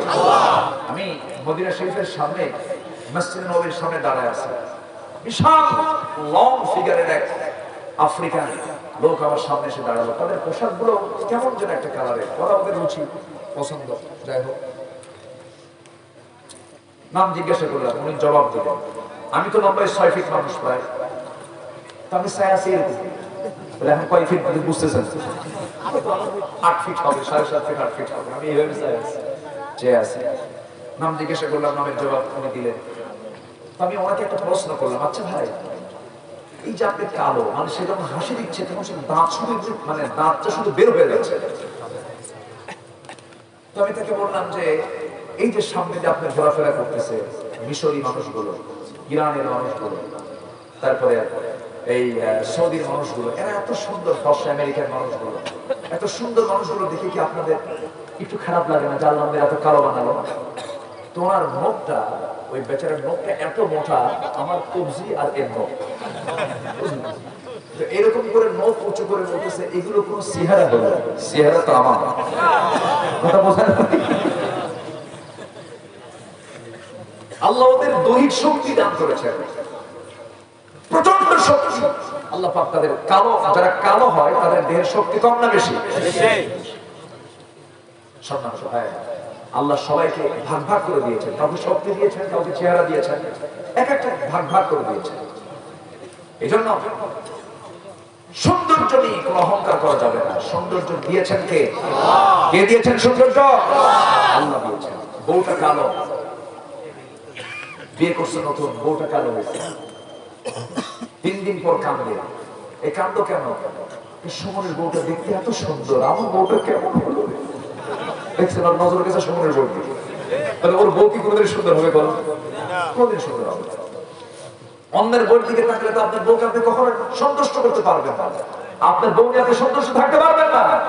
অন্যের বউয়ের দিকে না, নিজের বউয়ের দিকে নজর দাও মুসলমান। আজকে পরকীয়ার করাল গ্রাস সমাজকে শেষ করে দিচ্ছে, ঠিক কিনা? সব শেষ করে দিল, অনেক সংসার তছনছ হয়ে গেল। পরকীয়া করতে গিয়ে বাবা হয়ে নিজের ছেলে সন্তানকে হত্যা পর্যন্ত করছে। পরকীয়া করতে গিয়ে নিজের মা হয়ে নিজের সন্তানকে হত্যা করছে। এমন রেকর্ড আছে না? নাই? কেন জানেন? এগুলোর মূল কারণ হলো আজকে সমাজের যে সংস্কৃতিগুলো, সেই সংস্কৃতির সাথে ইসলামের কোনো সম্পর্ক আছে? নাটক, সিনেমা, থিয়েটার গুলো এগুলো উস্কায় দিচ্ছে, এগুলোকে প্রমোট করছে। এগুলো বাড়াও, জেনা বাড়াও, ব্যভিচার বাড়াও, ওকাম কুকাম বাড়াও। সম্মানিত ভাইরা, বিশেষ করে মোবাইল, খুব সাবধান। অ্যান্ড্রয়েড সেটের ব্যাপারে আমি জাস্ট আমার যেটা চিন্তা সেটা হলো, একটা অপরিপক্ক ছেলের হাতে এত বড় একটা মোবাইল দেওয়া মানে তার পাশে একটা যুবতী মেয়েকে বসায় রাখা। একটা অপরিপক্ক নারীর কাছে একটা বড় সেট দেওয়া মানে একটা যুবককে তার পাশে বসায় দেওয়া। আমি এটাই ভাবি, শিশুর হাতে যদি আপনার চাকু আর ফল তুলে দিয়ে বলেন, শিশু চাকু দিয়ে ফল কাটো, কি ফল কাটবে না হাত কাটবে? হাত কাটবে। এই জন্য এই ক্ষেত্রে পারিবারিক শাসনের দরকার আছে না নাই? আসতে বলেন, আছে না নাই? আপনি প্রবাসে থাকেন, আপনার বউকে অ্যান্ড্রয়েড সেট কিনে দেওয়ার দরকার নেই। আপনার ওইরকম কি বলে, ওই ভিডিও কল দেওয়ার দরকার নেই। ভিডিও কলে তো আপনি সরাসরি বউকে পাচ্ছেন না, কি দরকার? জাস্ট আমি কথার কথা বলছি, আপনার বউকে, আপনার স্ত্রীকে আপনি ভালোবাসেন, সে আপনাকে ভালোবাসে, কোনো সমস্যা নেই। কিন্তু এই ভিডিও কল যদি ভিডিও কলটা স্বামীর কাছে দিতে আরেকজনের কাছে চলে যায়, সুবিধা না অসুবিধা? সুবিধা না অসুবিধা? সমাধান না সংকট? সমাধান না সংকট? পাহারা দিতে হবে, বউকে পাহারা দিতে হবে, স্বামীকে পাহারা দিতে হবে। স্বামী বউয়ের পাহারাদার, বউ স্বামীর পাহারাদার। যেখানে যাবেন বউকে সাথে নিয়ে যাওয়া উত্তম। রাসূল উহুদে গেছেন, বউ থুইয়া না বউ নিয়া? রাসূল হিজরত করেছেন একা না বউ নিয়ে? বউ নিয়ে হিজরত করেছেন। যুদ্ধের ময়দানে রাসূল কখনো বউকে সাথে ফিরে যান নাই, অভিযানে গেছেন বউকে সাথে নিয়ে। আমার ভাইরা, বউ যদি সাথে থাকে, বউ হচ্ছে ইমানের পাহারাদার। কেমনে দেখেন, পাশে বউ আছে, আপনি সামনে হাঁটতেছেন, কোন একটা করোনারি যদি সামনে পড়ে, আপনি কি তাকাতে পারবেন? আসতে কম কেন? তাকাতে পারবেন? যদি একবার নজর যায় আধা মিনিট 30 সেকেন্ড তাকাইছেন, আর এই দৃশ্য যদি আপনার বউ দেখতে পারে, হয়তো সেই সময় কিছু বলবে না, কিছু সন্ধ্যার সময় তো ডাক দিচ্ছেন, সুইটি এদিকে আসে, তোমার সুইটি ঠিক কিনা?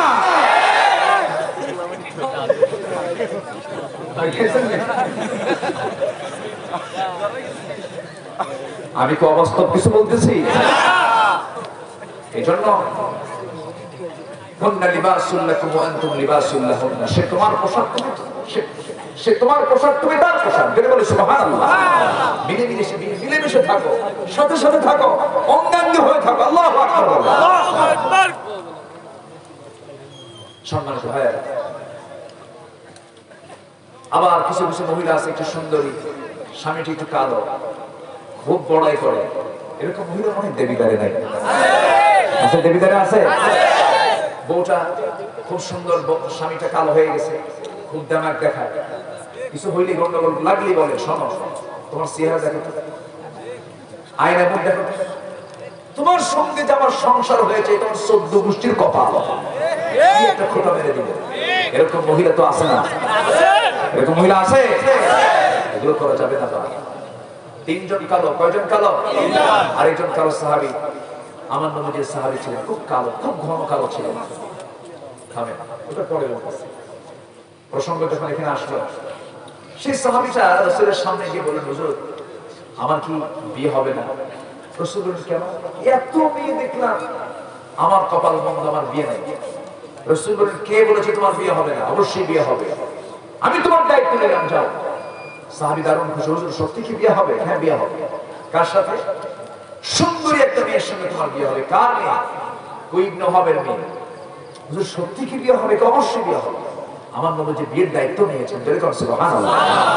এখন কিছু কিছু লোক বিয়ের দায়িত্ব নেয়, ঘটক আছে না? হাসা কথা না মিশা কথা? বলেন হাসা না মিশা? আমার ছেলে তো বিয়ে করার জন্য এক পায়ে খাড়া, মানে ঠেক একটা নাই, কথা বুঝলেন? আর মেয়ে তো বিয়ে বসার জন্য একদম কথাই কয় না, মানে বোবা। এরকম মিথ্যা কথা বলে ঘটকি করে, এরকম আছে না? নয় লিমা তাকুলুনা মা লা তাফআলুন, এগুলো করা যাবে না। রাসূল তো ঘটক ছিলেন।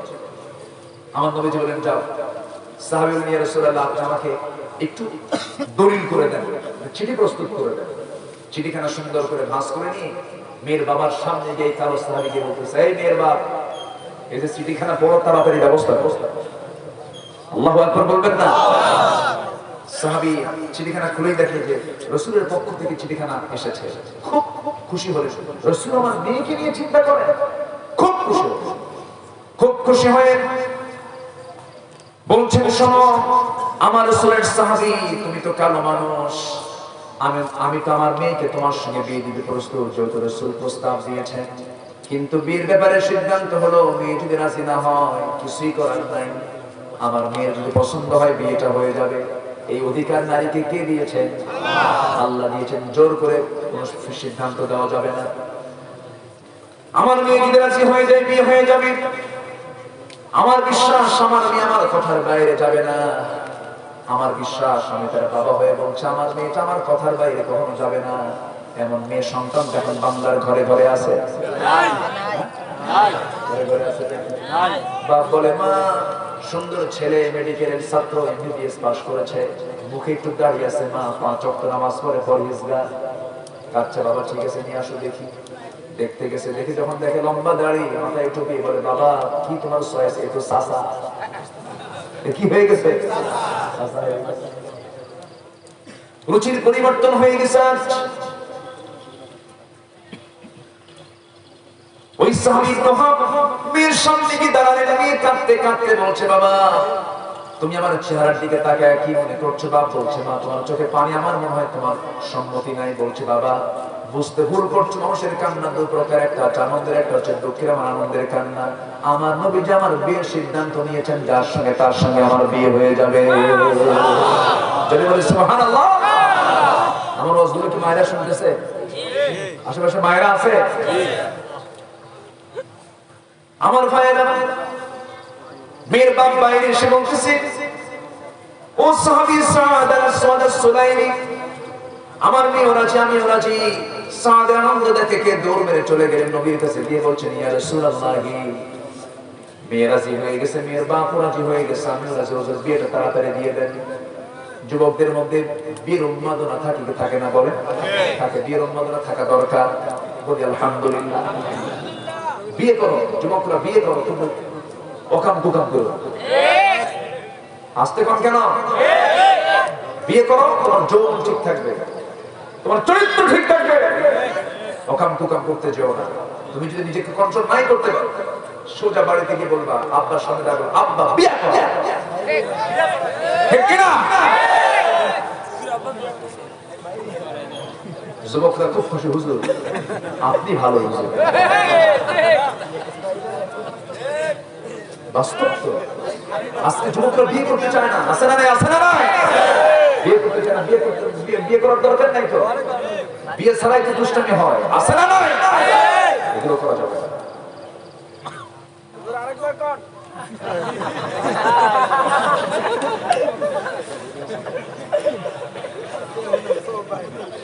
কষ্ট দিচ্ছি মনে হয় আপনাদের। সাহাবীর কথা বলতেছি তো, সাহাবী তাড়াতাড়ি বিয়ে দেন, সব রাজি হয়ে গেছে। রাসূল বললেন, টাকা আছে? হুজুর টাকা পাবেন কোথায়? টাকার দায়িত্ব আমার দিলে আমার জীবনে বিয়ে হবে না। তাহলে বিয়ে করবা কেমনে? হুজুর সব দায়িত্ব যখন আপনি নিলেন, আপনি বিয়েটা দেন, আপনি টাকাটা দেন। আমার নবীজি বলেন, ঠিক আছে সাহাবী, তুমি একটু থামো, আমি চিন্তা করি। ধনী সাহাবী দুজনকে খুঁজলেন, একটা জামাই আছে নবীজির, কে? কে বলেন? বলেন ধনী জামাই কে? গরিব জামাই কে? নবীজির জামাই কিন্তু দুটো ছিল, একটা গরিব আর এটা কি?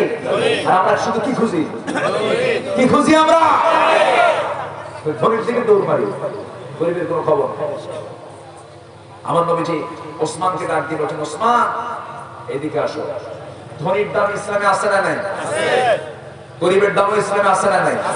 গরিবকেও গালি দেওয়া যাবে না, ধনীকেও গালি দেওয়া যাবে না। ধনী অনেকে গালি দেয় না, ধনীকে গালি দিলে ওসমানকে গালি দেওয়া হয়ে যাবে, ধনীকে গালি দিলে রাসূলকে গালি দেওয়া হয়ে যাবে, ধনীকে গালি দিলে আম্মা জান খাদিজাকে গালি দেওয়া হয়ে যাবে। তারা সবাই কি ছিলেন? ধনী ছিলেন। সুবহানাল্লাহ। হঠাৎ করে আবার কি শুরু হলো? আমার দিকে তাকান। আমার নবীজি বললেন, ওসমান 200 দিরহাম দাও। নোমান তুমি 200 দিরহাম দাও। কয়শো দিরহাম হলো? 400 দিরহাম নিয়ে রাসূল বললেন, সাদ যাও বিয়ের বাজার করে আনো, আগামী কালকে বিয়ে হবে। তো বিয়ের বাজার করতে গেছেন, এক মুজাহিদ এসে বলতেছে, সাদ বিয়ের পিড়িতে বসতেছো, তুমি কি জানো জিহাদের ডাক এসেছে? জিহাদের ডাক এসেছে। ইন্নাল্লাহা ইউহিব্বুল্লাযীনা ইউকাতিলুনা ফী সাবিলিহি সাফফান কাআন্নাহুম বুনয়ানুম মারসুস। যুদ্ধের ডাক এসেছে।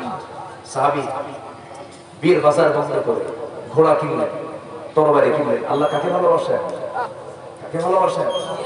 যারা আল্লাহর কথা শিশু ধারা প্রাচীরের মতো কাতারবদ্ধ হয়ে আল্লাহর পরে সংগ্রাম করে।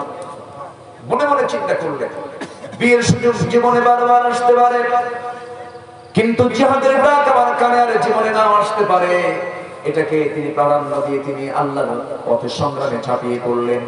ঘোড়া কিনলেন, তরবারি কিনলেন, দুনিয়া থেকে চিরতরে একটা পর্যায়ে তিনি বিদায় নিয়ে নিলেন। যুদ্ধ করতে করতে শাহাদাত বরণ করলেন, শহীদ হয়ে গেলেন।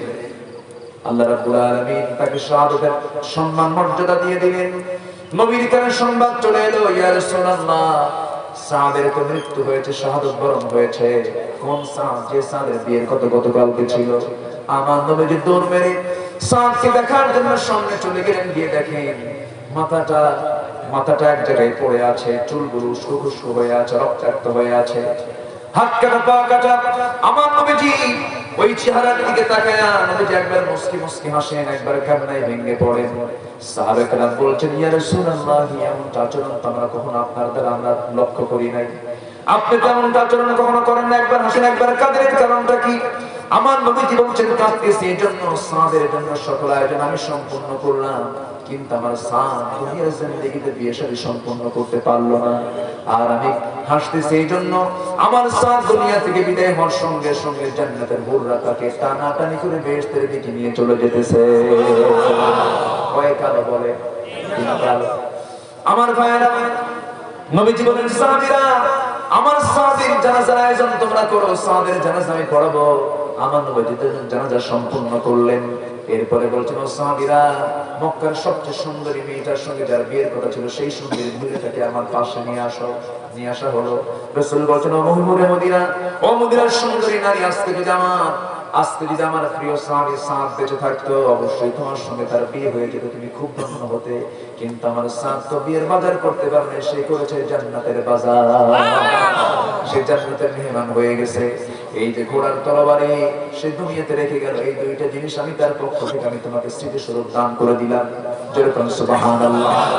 আমার ভাইয়েরা, এই সাহাবী শেষ পর্যন্ত আল্লাহর প্রিয় বান্দা হওয়ার জন্য ইন্নাল্লাহা ইউহিব্বুল লাযীনা ইউকাতিলুনা ফী সাবিলিহি সাফফান কান্নাহুম বুনিয়ানুন মারসুস, এই আয়াতের হক আদায় করে দুনিয়া থেকে বিদায় নিলেন। চলে বলি সুবহানাল্লাহ। দুইটা বিষয় বলেছি পর্যন্ত আল্লাহ মুহসিনকে ভালোবাসেন, ইহসানকারীকে ভালোবাসেন, আল্লাহর রাহে সংগ্রামকারীকে ভালোবাসেন। নাম্বার 3 হলো যারা ধৈর্যশীল তাদেরকে ভালোবাসেন কে? আসতে বলবেন না কে? আল্লাহু ইউহিব্বুস সাবিরিন। একটা কমন আয়াত সবাই বলেন ইস্তাঈনু বিস সাবরি ওয়াস সালাহ ইন্নাল্লাহা মা'আস সাবিরিন। নাম্বার 3 হলো যারা তওবা করে আল্লাহ পাক তাদেরকে দারুণ ভালোবাসেন। ইন্নাল্লাহা ইউহিব্বুত তাওয়াবিনা ওয়া ইউহিব্বুল মুতাতাহহিরিন। নাম্বার 5 হলো আল্লাহর প্রতি যারা ভরসা করবে আল্লাহ পাক তাদেরকে ভালোবাসেন। আল্লাহ রাব্বুল আলামিন বলেন ফাতাওয়াক্কাল আলাল্লাহ ইন্নাল্লাহা ইউহিব্বুল মুতাওয়াক্কিলিন। নাম্বার 6 হলো আল্লাহ রাব্বুল আলামিন ন্যায় বিচারককে ভালোবাসেন। ফাহকুম বাইনাহুম বিল কিসত ইন্নাল্লাহা ইউহিব্বুল মুকসিতিন। সূরা মায়েদার 40 নম্বর আয়াত আল্লাহ রাব্বুল আলামিন বলেন আল্লাহ তাআলা ন্যায় বিচারককে দারুণ ভালোবাসেন।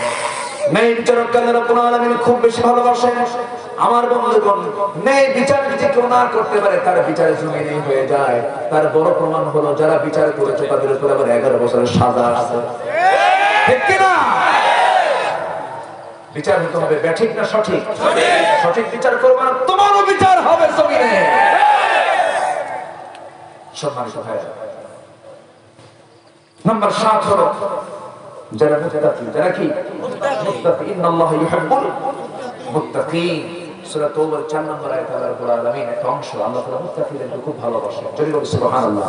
প্রত্যেকটা আয়াতে ইউহিব্বুল শব্দ আছে না নাই? সব আয়াতে ইউহিব্বুল শব্দ আছে। নাম্বার 8 হলো যারা পবিত্রতা অবলম্বনকারী। যারা কি? পবিত্রতা অবলম্বনকারী আল্লাহ তাআলাকে খুব ভালোবাসেন। আল্লাহ তাআলা বলেন ওয়া ইউহিব্বুল মুতাতাহহিরিন। আল্লাহ তাআলা মুতাতাহহিরিনদেরকে পবিত্রতা অর্জনকারীকে খুব ভালোবাসেন। আল্লাহ তুমি এই 8টা গুণকে আমাদের জীবনে বাস্তবায়ন করার তৌফিক দিন। জোরে বলি আমিন। আরো জোরে আমিন।